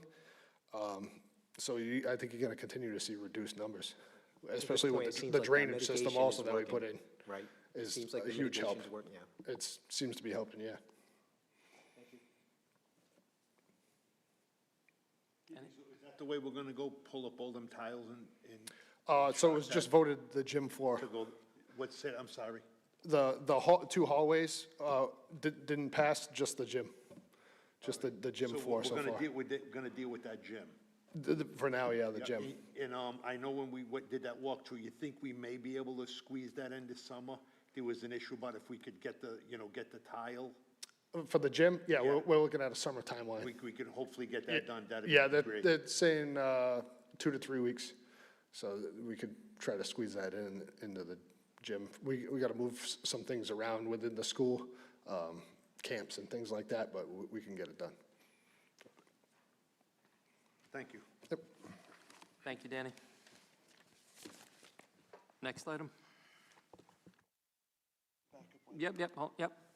One sec. I'm sorry, but just looking at the picture of, with the court, once again, I apologize, but I know you got 900 things, and I'm just not sure, but the dumpster's in the same spot that Over in the corner? Yeah, So we they- didn't move it So there, they're yeah. gonna drive across that brand-new parking lot and dump the dumpster? I hate to ask this question. Can we see if we can come in from maybe the side, just out in the ear? I have to look at a different spot to where, Like, even if we took down a piece of that chain link fence, have them come in from that side street, because, the sidewalk over on that side though, so yeah, how would you go over the sidewalk? Yeah, I'd see, it's just There's some of the. trees on that side too. It's just a bad spot. That's what I'm saying, The only benefit that you could have is if we had that secondary parking lot, if you had it across the street in that secondary Yes, parking lot, that would be the best spot, honestly. Does the city own that? They do. All right. So that is a All right. possibility. Well, like I said, we once again, I mean, that's where you gotta throw that out there, because when you look at the picture, it's beautiful. It should stay like that. It's foot traffic only for 40 years. But when you got a 50,000-pound garbage truck coming in there every Saturday morning or whatever, at a certain point, we're gonna have ruts coming in the air. But if we can put it across the street, we can work with the city and see what we can do. Thank you for that. So we'll keep you in the loop with that. Thank you. Thanks.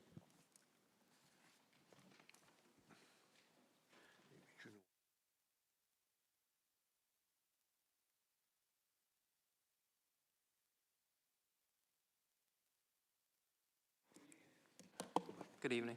Good evening. All right. So in regards to May financials, I can just do a quick overview for FY '26. Just would like to make note in the 5100 series, the substitute line is expended about 70% now. While this is a bit more aggressive than we did spend down last year, I just want to flag it for your attention and let you know a lot of it is out of our control, but I'm just bringing up to your attention that we are spending down faster than we did at this point last year. As for the remaining items in the 5100 series, I don't have an area of concern at this time. We have the 5200 series for benefits, specifically health, regarding the concern I had with our health line. To address this, we've been exploring some solutions with our insurance provider. We look like we'll have some savings with the solutions that we have come to agreement with the union. We've also been exploring some revenue sources to cover that potential overspend there. And in addition to that, the governor's proposed budget will also impact our revenue line. It looks like we'll probably get an increase of about $500,000, so that should cover. Again, that is his proposed budget, so we will see what is the finalized allotment we'll get in July. And lastly, we are projected to have some savings in our salaries line because of the retirements that we have at the end of the year.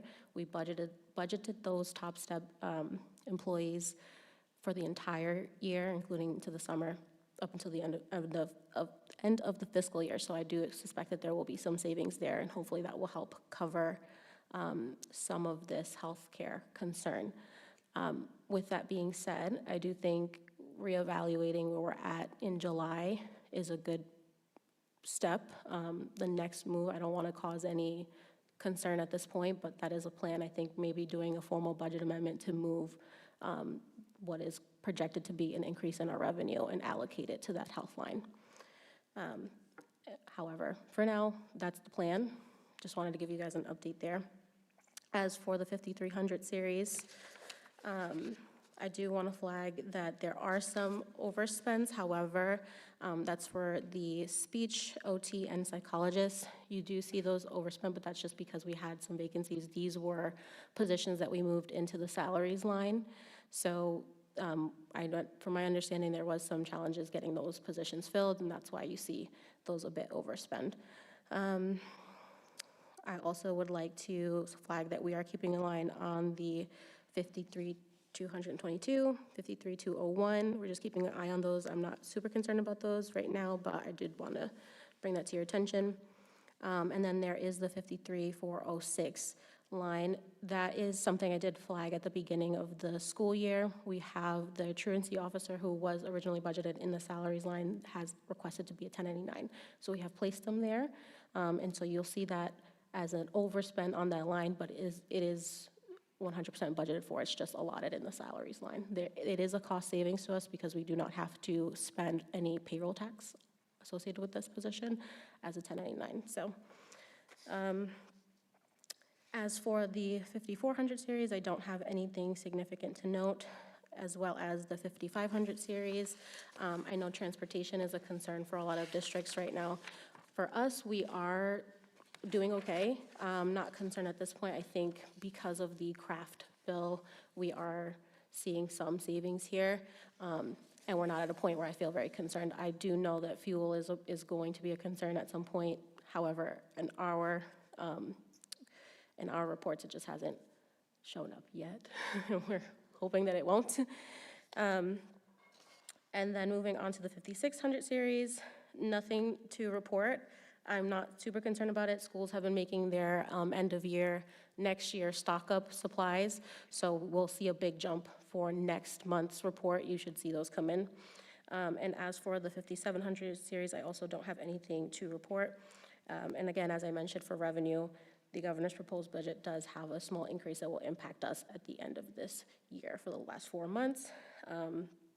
And also we have some miscellaneous, we sold some old tech, so you'll see that bump there in the miscellaneous line.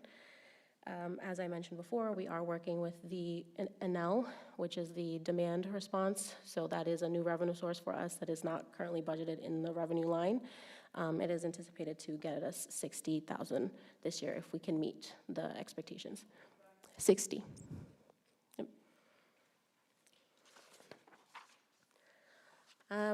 And as for FY26, we are still in our audit.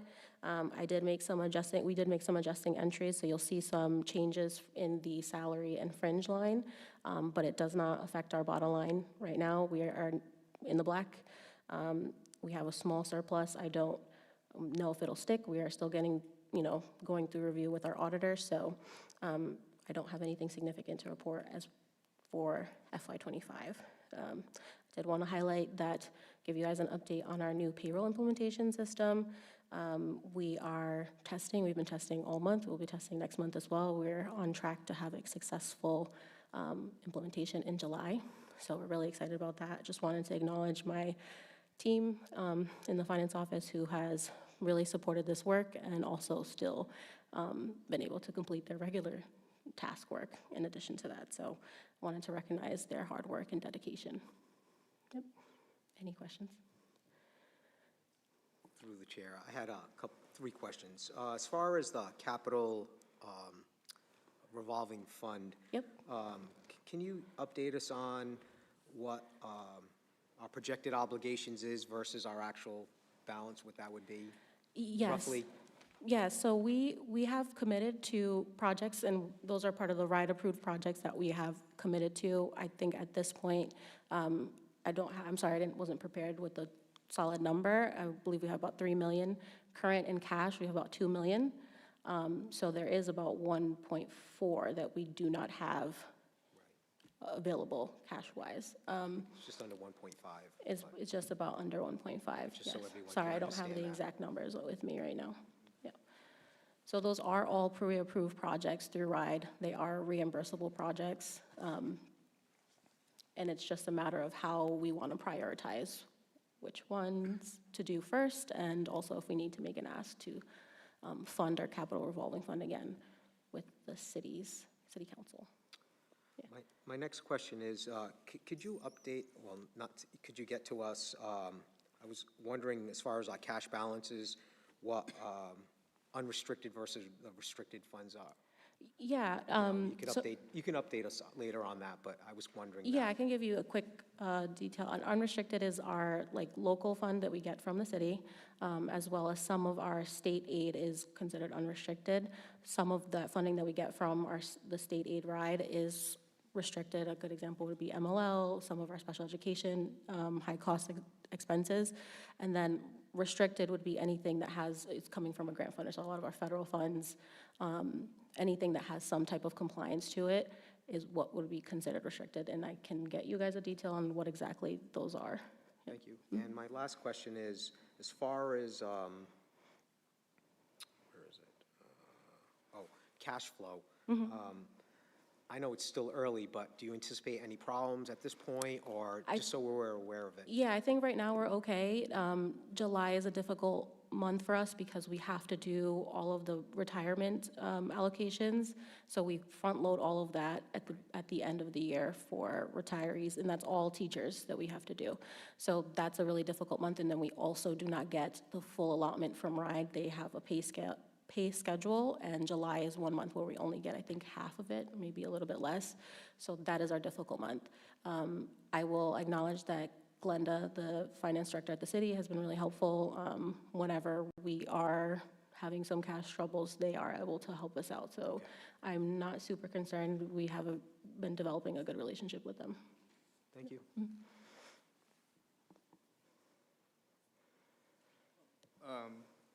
Thank you for providing that update. I know last month, we had a discussion where it was identified of that incoming deficit that we did not plan for, and I do appreciate you sharing some of the additional revenue pathways and some of the spending strategies that we're working to implement.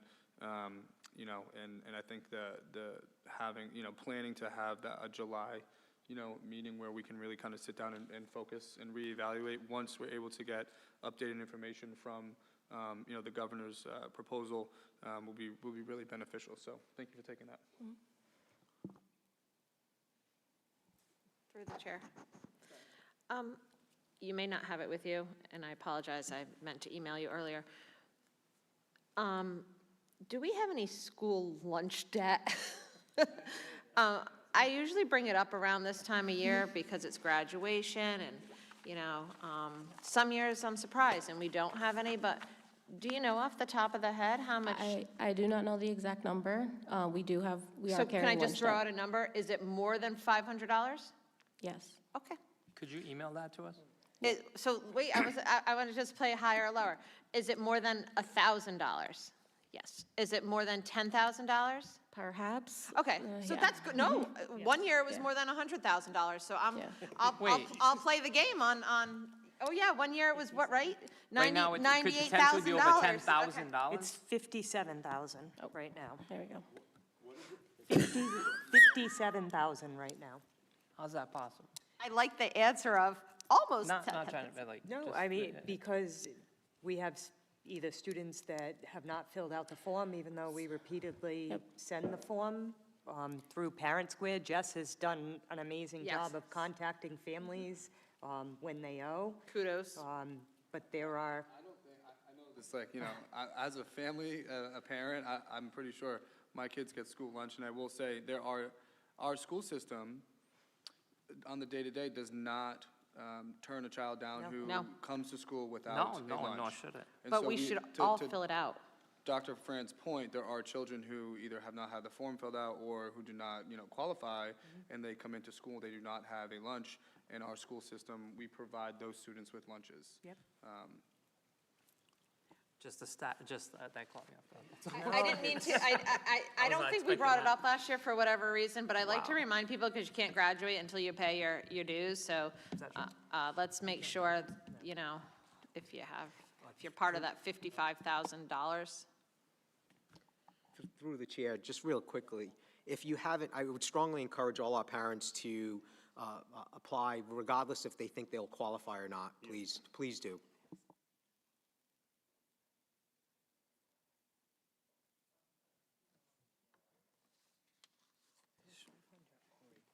I get it.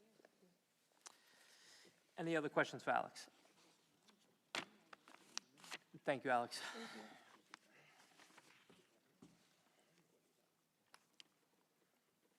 Next item.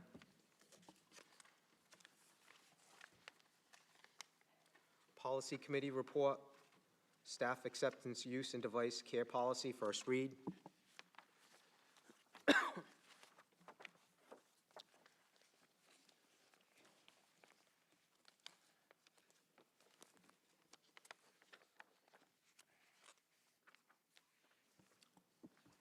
Through the chair.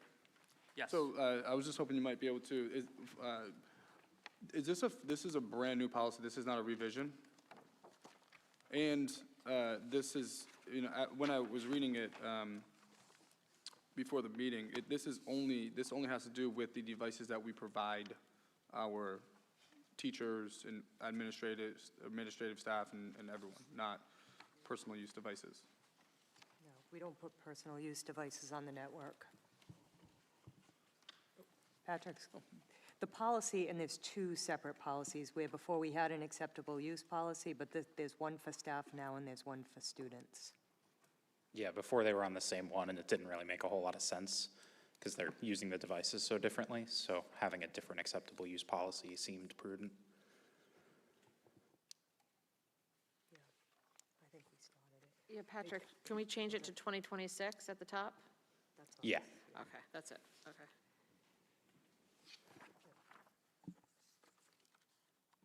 I had a question about the AI use in the policy. I think the language in here, I'm actually not sure which one it was, but it was essentially only Google Gemini would be an approved AI tool. Would that mean that no other AI tools would be acceptable to be used? How would that be monitored? For example, would like ChatGPT be like disabled from all of our district staff's devices? Yeah, so we're kind of having conversations about that. My desire would be to do that. Right now, the only one the district pays for is Google Gemini, and that's because it comes with our Google Workspace stuff. If you're not paying for one of these platforms, especially if you're not paying for them at the organizational level, it trains the models off your data. So if a staff member, inadvertently or intentionally provided, one of these chatbots with, employee information or student information or a social security number, that would put us in some pretty substantial trouble. So my desire would be to eliminate kind of that potential.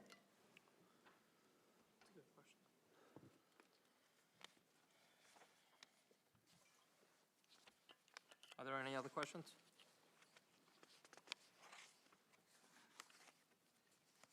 Thank you, Patrick. Thank you. Next item.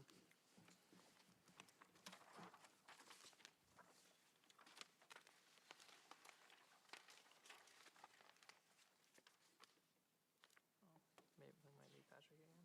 Yep. Acceptable use policy, computer, technology, internet, and Google for students, first read. Sorry about that, Patrick. Getting steps in. Getting some steps in, yeah.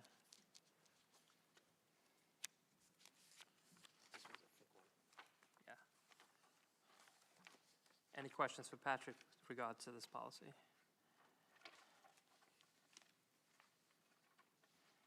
I mean, again, this is not a revision, this is a brand-new policy. I feel like I recall signing off at the beginning of the school year in the past. Yeah, this one, so the student and staff acceptable use policy existed as one document before. I'm Gotcha. Sorry, you splitting said that them. earlier, yeah. Yeah. Sorry. No problem. Through the chair. Yeah.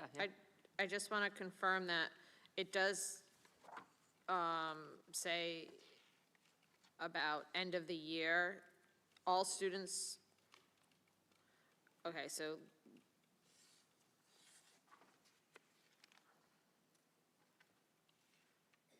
okay, never mind. I think it says that, it's I meant that all misread it. students take their. It says keep all their students Chromebooks take their throughout the summer. Chromebooks home, but then it says they're case-by-case basis. Yeah, we'll be seeing some modification to that specifically in the next probably week, because we've been having a lot of conversations sort of around when devices go home, when they don't go home. So you'll see a change in that in the next read. Okay. In the past, they've just kept them, right? Yep. Yeah, in the past, summer hits, kids bring their devices home. I didn't know elementary did too, everyone did? Yeah, Okay. elementary did it, all Okay, grades. perfect, thank you. Any other questions for Patrick? Perfect, thank you. Thank you. Next item. Homework policy, first read.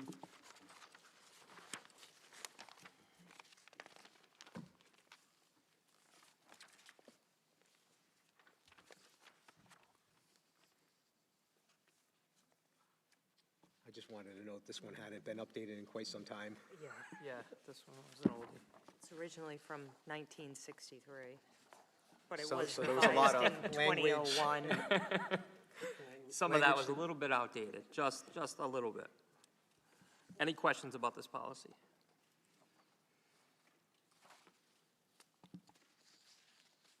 Hearing none, we'll move on to the next one.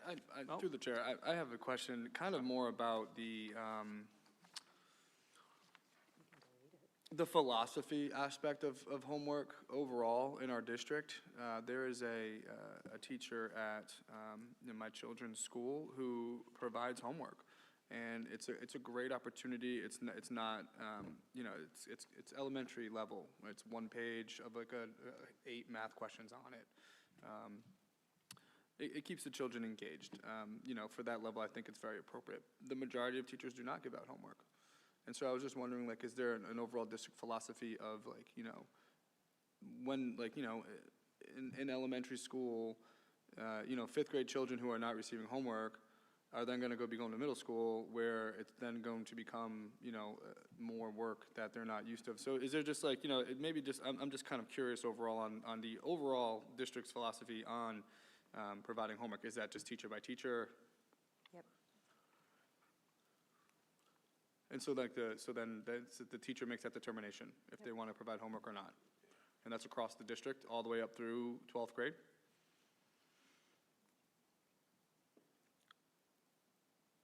Oh, okay. I mean, I feel like, you know, if that's what the philosophy is, it's great to like have that laid out. But is there, like, are there any other, like, is there any dialogue or, you know, is that ever something of discussion within like schools or with our teachers? In schools, it's not a district discussion.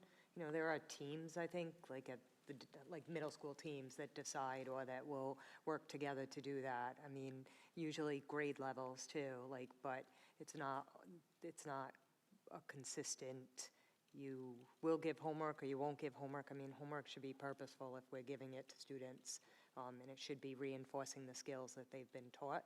But there are very different philosophies on giving homework. So a teacher can give homework for the first 2 months, and then the next 2 months. If they wanted to, yeah, and then Right, not right, give and homework. not give then, homework, right, sort of right, depends on the class, yeah, depends keep on these kids on their what they're toes. working on, it depends on if they feel like a skill needs to be reinforced. Yeah, and I think just like thinking, you know, about my own personal experience with my children, there are a lot of project-based learning that comes home. There's nightly reading logs that, you know, my children fill out every month. There's projects that they, you know, like I said, project-based learning mostly, like that they're kind of taken from the classroom. And so it's kind of the difference between homework in that traditional sense of like, you know, I came home with like a one-page ditto versus homework as like a part of the instruction. So, you know, that does take place, but it's good to kind of hear that, you know, that's where the philosophy is classroom by classroom. I think homework is an adventure in my house. I have Eddie Haskell as my son, and you know, the efforts he puts into talking himself out of having to do it are just extraordinary. But again, it's not consistent, right? In my house, you know, there could be homework one week, and the next week, you know, there's none. So, any other questions about this policy? Hearing none, we'll move on to the next item. Next one is child abuse and neglect, second read.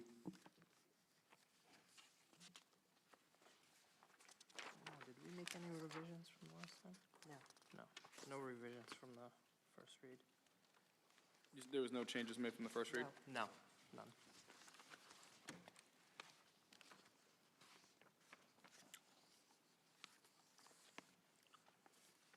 If there are no questions about this policy, we can move on to the next. And the last one is communication to parents and guardians, retention notification policy, second read.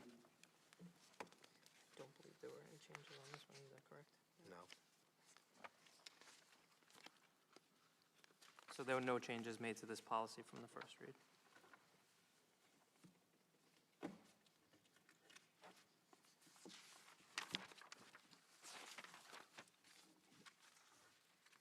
If there are no questions about this policy, we can move on to the next item. Public comments? Public comments? I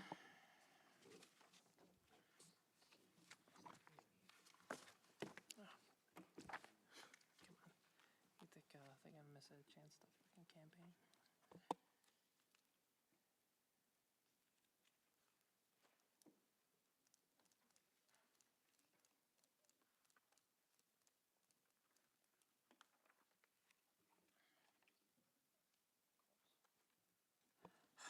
Renee Ignacio.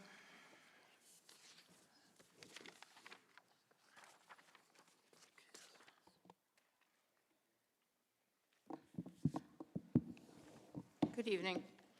So I have two questions.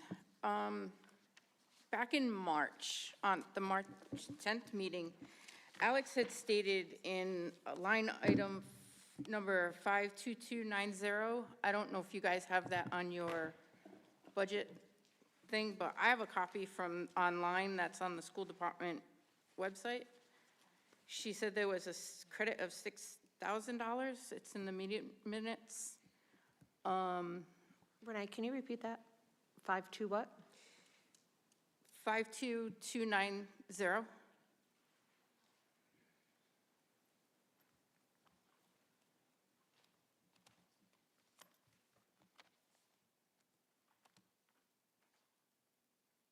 I don't see it on the line item in the budget that's online. I don't know if you guys have it anywhere.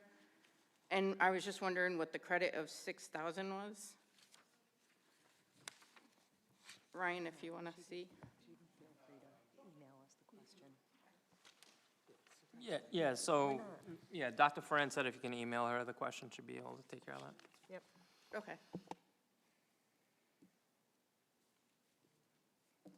I just wanted to show you the thing.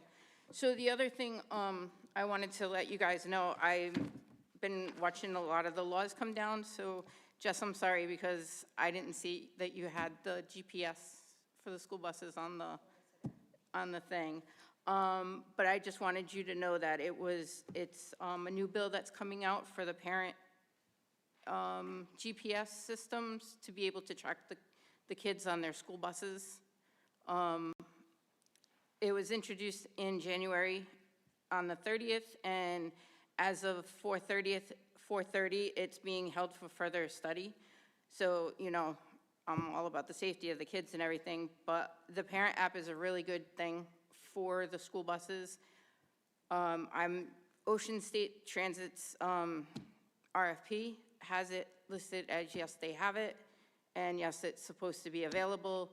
I do not know if it works or not, because our vans didn't require them. So I just wanted to let you guys know that this was coming down for the law, that it would be out pretty soon.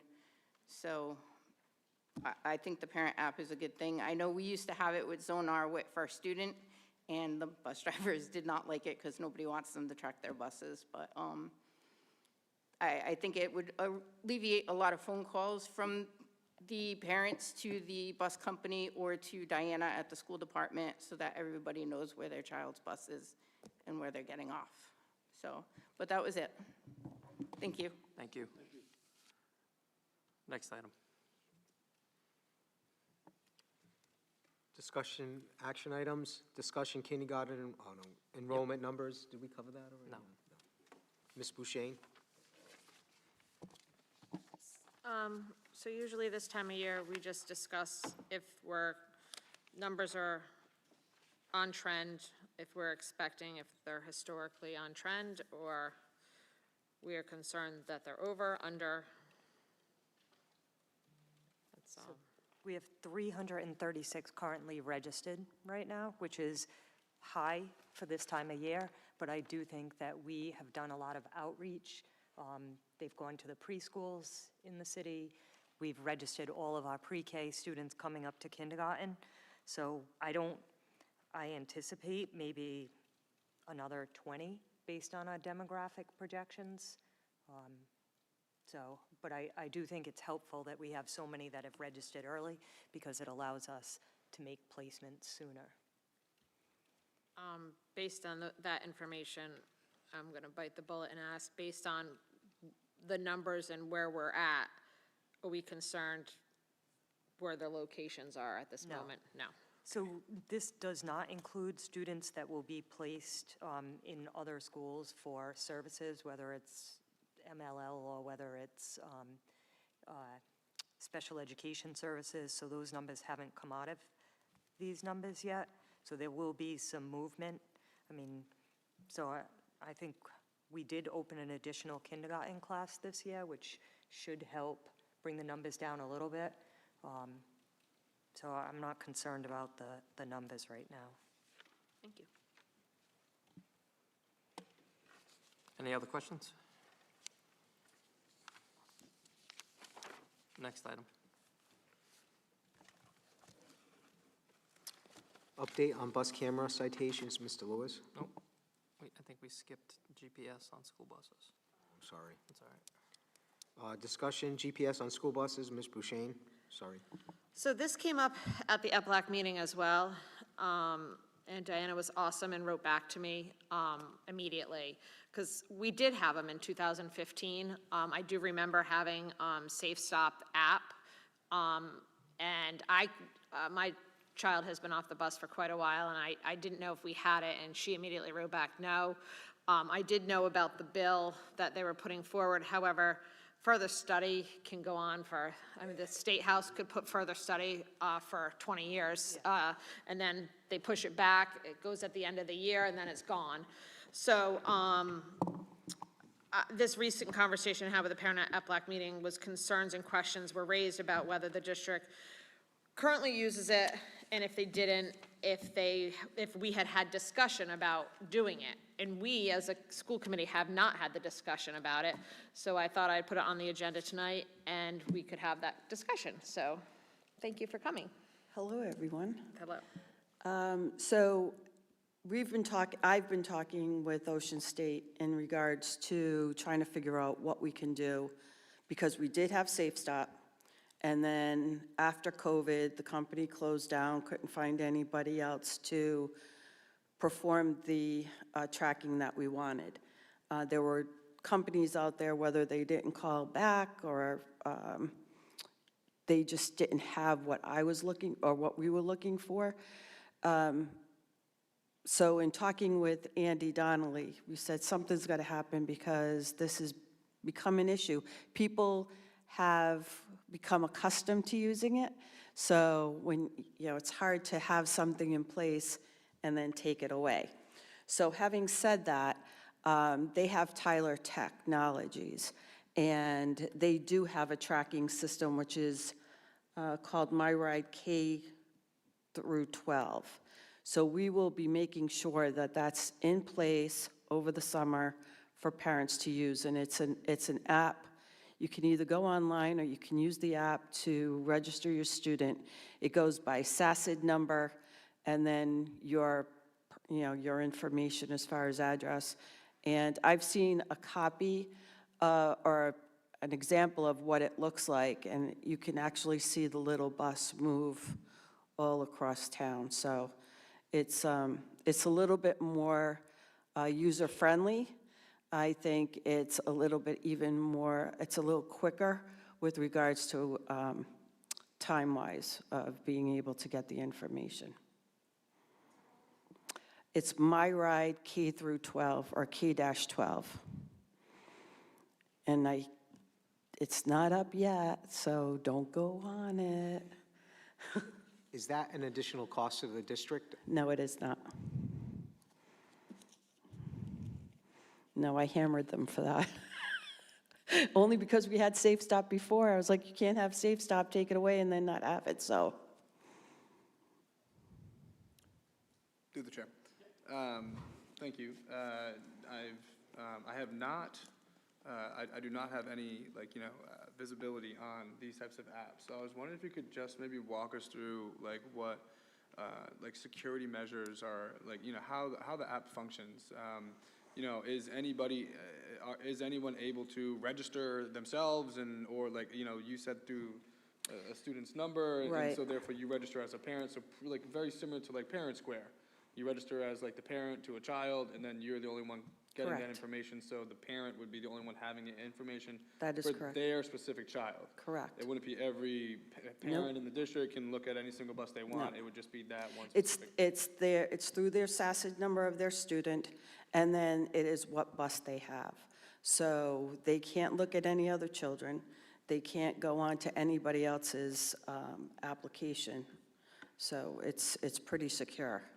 So, and even with the bus they have, your children ride bus, 500, bus 500 is going to serve, elementary, then middle, then high school. So, there's guardrails in place where that parent of their middle school child on bus 500, they cannot be tracking bus 500 when it's not. No, because there's usually, because it's a tier system, they shouldn't be able to do that. I'll check that out to make sure, but I don't believe that that's the case because it gives a certain time frame as to when the bus actually leaves, say the high school, and then gets to that individual's house. And after that, it's done.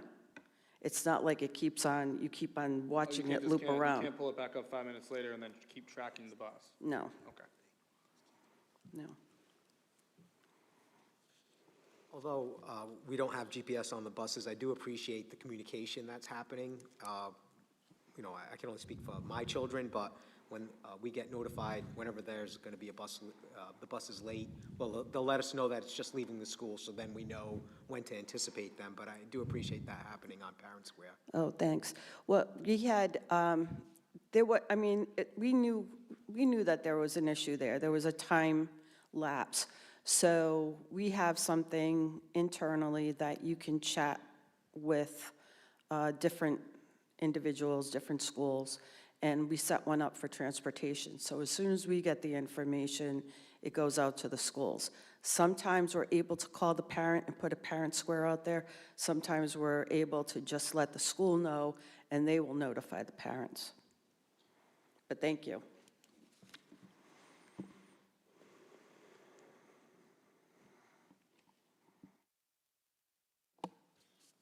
Next item. Actually, Diana, if you might want to just in case. Yeah. Update on bus camera citations, Mr. Lewis? So just a brief update, as I'm sure many of you are aware now, we are officially issuing citations. Ms. Clark, and it's been about 2 weeks, correct? If I'm not, I believe it started 2 Mondays ago. Yeah, I would say it was probably a couple of weeks ago. Yeah, so that we have, when I say we, the East Providence Police Department in conjunction with Gatekeeper are now issuing citations. That was a point of concern for us in the past, and so now that has been addressed, I will be requesting that the school committee and Ms. Clark can get a periodic update, whether it's weekly or bi-weekly, as to how many successful citations that we are issuing. And that's just for our peace of mind to be able to track it. I think it's good information for us to see how the numbers are fluctuating, whether they're staying consistent, going up, going down. I think it's imperative that we get that information, so that request will be made to issue to both of us. Have you received any? I haven't. But I have not. Okay. I have not. So another question, since we're on the subject, is there were some concerns about visibility on some of those cameras and access. Are you still experiencing those issues, or have they been resolved?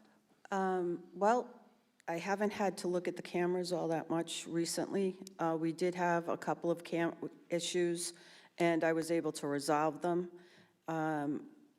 I speak with the representative, and he has been pretty forthcoming with trying to figure out what the problem was.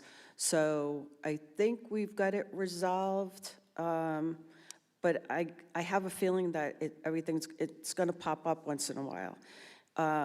We have a new fleet of buses coming in at no cost to us, and when that happens, we're going to have to remove the cameras and put the cameras back. So at that point in time, I want to make sure that the cameras are put in or implemented correctly, and making sure that there's no disconnect, which happened a couple of times on a couple of the buses. Right. Do you have an estimated start date for that installation? June 18th. Right after school gets out, they've already started delivering the new fleet. We've got several buses in the yard. So I've talked with Jason Harris at Gatekeeper and told him that I would like to have it done over the first 2 weeks of summer vacation and not have the problems that we had last year when they implemented them and we didn't get them in until like the end of September, early October. Right. So, and we will be running buses during the ESY, but we can switch them out so this way they can finish with the, implementation or the installation. So with that start timeline, how confident do you feel that we'll be able to get those up, running, functioning before we start school in September? 100%. I like that number. Is there any other questions? Yeah, along with what the chair had asked, can we also track, I know in the past it might have been a problem if once the citation got to the traffic tribunal, very often they would dismiss because they couldn't see the vehicle stop prior to the arm being fully extended. So can we also track that as well? And can we track if violations are decreasing over time? I'm just curious. Hopefully, drivers are learning from getting that citation. It's because the second one's a $500 fine, correct? Yeah, so It's hopefully- high. Yeah, so hopefully they're learning. Yeah, we've never tracked the citations before with the other camera company. That was all done through the city, so this will be new, but we'll make sure it happens. Well, I just think on our side, it's important that we know as well. I mean, We're kept in the loop as to, because the goal is to have these numbers decrease, right? That's what we want to see, I expect, especially here, we're at the end of the year, we just got these implemented. I expect the numbers to be, unfortunately, what they are. And maybe that continues a little bit into the beginning of the school year, but eventually, the goal is to see these numbers decline, and hopefully rapidly. Even before the citations, if I was made aware of a camera going off and we were able to get the license plate of that vehicle, we made sure that the police went out there to talk to the individual.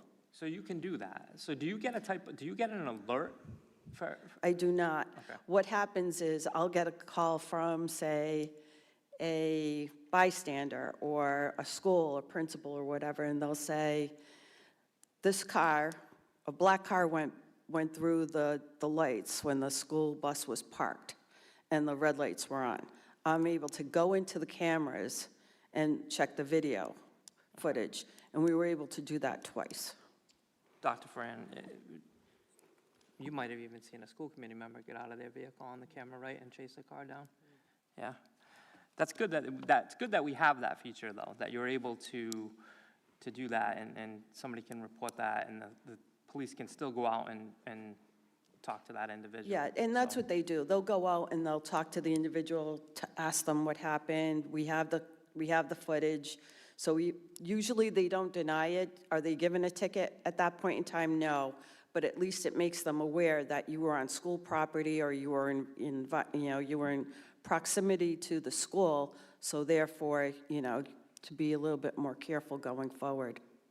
It'd be great if we could track to see, I know that with the cameras outside of our schools, somehow they're able to determine who's out of city, how many violations are from motorists who don't reside in our city. We don't have that, or you don't anticipate us having that ability to break that down.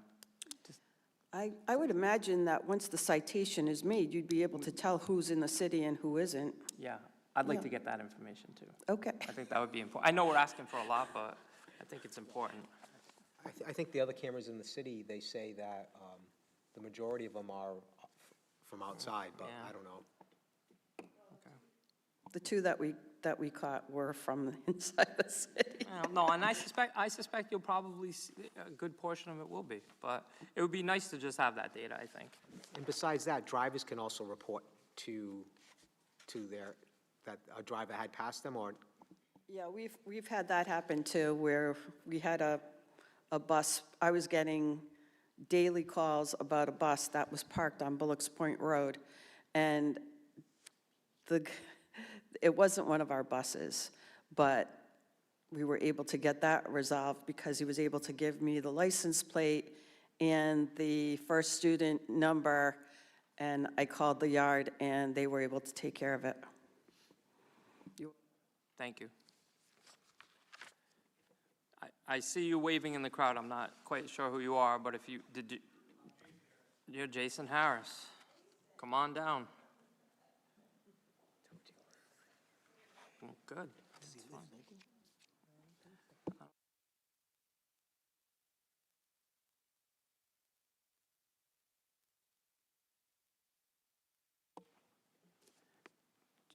Mr. Harris, I wish I had known that you were coming.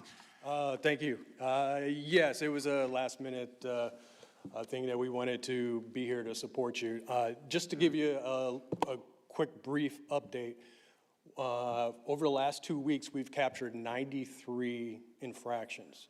So that's 93 In 2 weeks. Yeah, in a 2-week period, which is definitely indicative of an issue here in East Providence. Excuse me, I didn't mean to interrupt. Are those citations determine that they are, in fact, enforceable citations? Yes, yes. It would be law enforcement to make the final decision on if that is actual an infraction and moving forward from there. As far as your question regarding a report that would allow you to see who and which license plates or in what area, we can definitely provide that for you as well. Well, I don't know that we need to see the license plate. I'm not sure that that's. No, just if they live here in, Yep. within the county. Yeah, area. no, that's great. Excellent. Feel free to, if there's anything else that you want to weigh in on, by all means. Go ahead. Thank you for coming out, and I'm hoping that you might be able to kind of just piggyback off of Ms. Clarkin's, kind of plan for the end of June, early July in terms of the transferring of cameras, from one fleet to another, and where you see, you being able to fit with that. Oh, definitely 100%. The reason why it's a little difficult during the beginning process was because we're working around trying not to interrupt the school service during the day. So that gave us a smaller window to operate. During the summer, it's wide open where we can actually work on multiple buses to speed that process up. Okay, so that's great. You and Ms. Clarkin will just be in communication and ensure, and you feel confident that we'll be successful mid-July. All of our new fleet will be equipped with all the cameras that we have, and we'll be rolling. Yes, the window that Ms. Clarkin provided was from June 17th through July 3rd. And so we're working with a contractor to make sure that he has a crew big enough to accommodate that. Buses won't be rolling, so that'll give us a little bit more flexibility and speed up the process as well. Excellent, thank you. All training with the East Providence Police Department has been completed? Yes, sir. Yes, sir. We're still working with them to make tweaks to the system. Our biggest constraint is the 10-day window in which we have to work in. In most states, your school bus infraction legislation gives you about 30 days. Here in Rhode Island, we have 10 days. That's why we've been tweaking the system so much and so tightly that to make sure that we put together a program that, number one, fits in that legislative window of 10 days, and then handing that off in enough time for East Providence law enforcement to process it from there.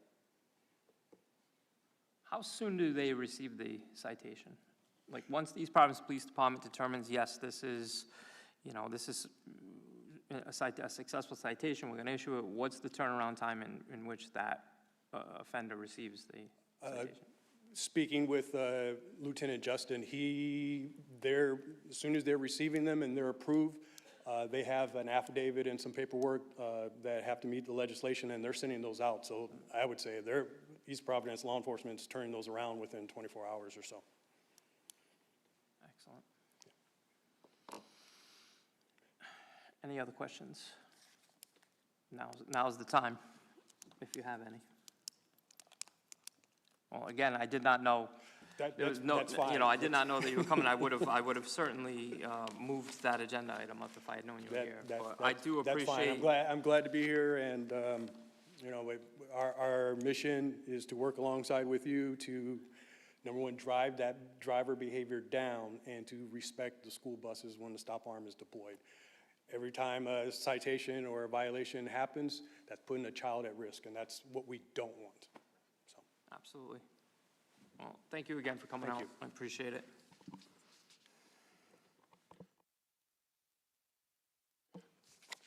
Next item. Consider a vote to approve child abuse and neglect policy, second read.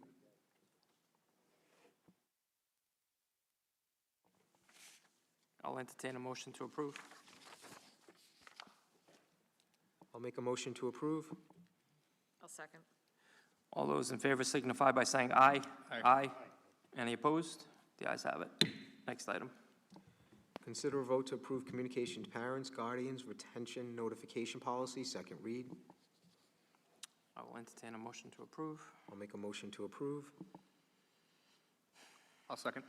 All those in favor signify by saying aye. Aye. Any opposed? The ayes have it. Next item. Consider a vote to approve right to read corrective action plan. I will consider a motion to approve. I'll make a motion to approve. I'll second. All those in favor signify by saying aye. Aye. Any opposed? The ayes have it. Next item. Consider a vote to approve awarding RFP feasibility study. I make a motion to, Yeah. There's a motion to approve. Is there a we second? already talked about this. We did. Right? Yeah. Yep. I definitely think we need it, so I make a motion to approve. Can I ask with what vendor? Ross Harbor and Associates. Yeah. That's fine, I just wanted to confirm that. Thank you. All right. Is that a second from you, Tony? That's a second. All those in favor signify by saying aye. Aye. Aye. Any opposed? The ayes have it. Announcements. The Unified Team won today. I believe the championship game is tomorrow. Or a game, another game tomorrow. Cranston West? I believe so. Right, Ben? Ben will text you the answer, too. That's fantastic news.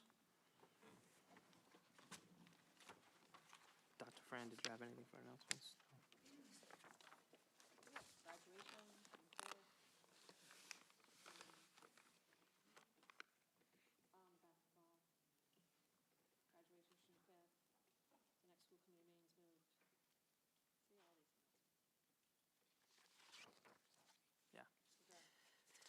I will entertain a motion to adjourn. I'll make a motion. All those in favor signify by saying aye. Aye. Any opposed? The ayes have it. Thank you.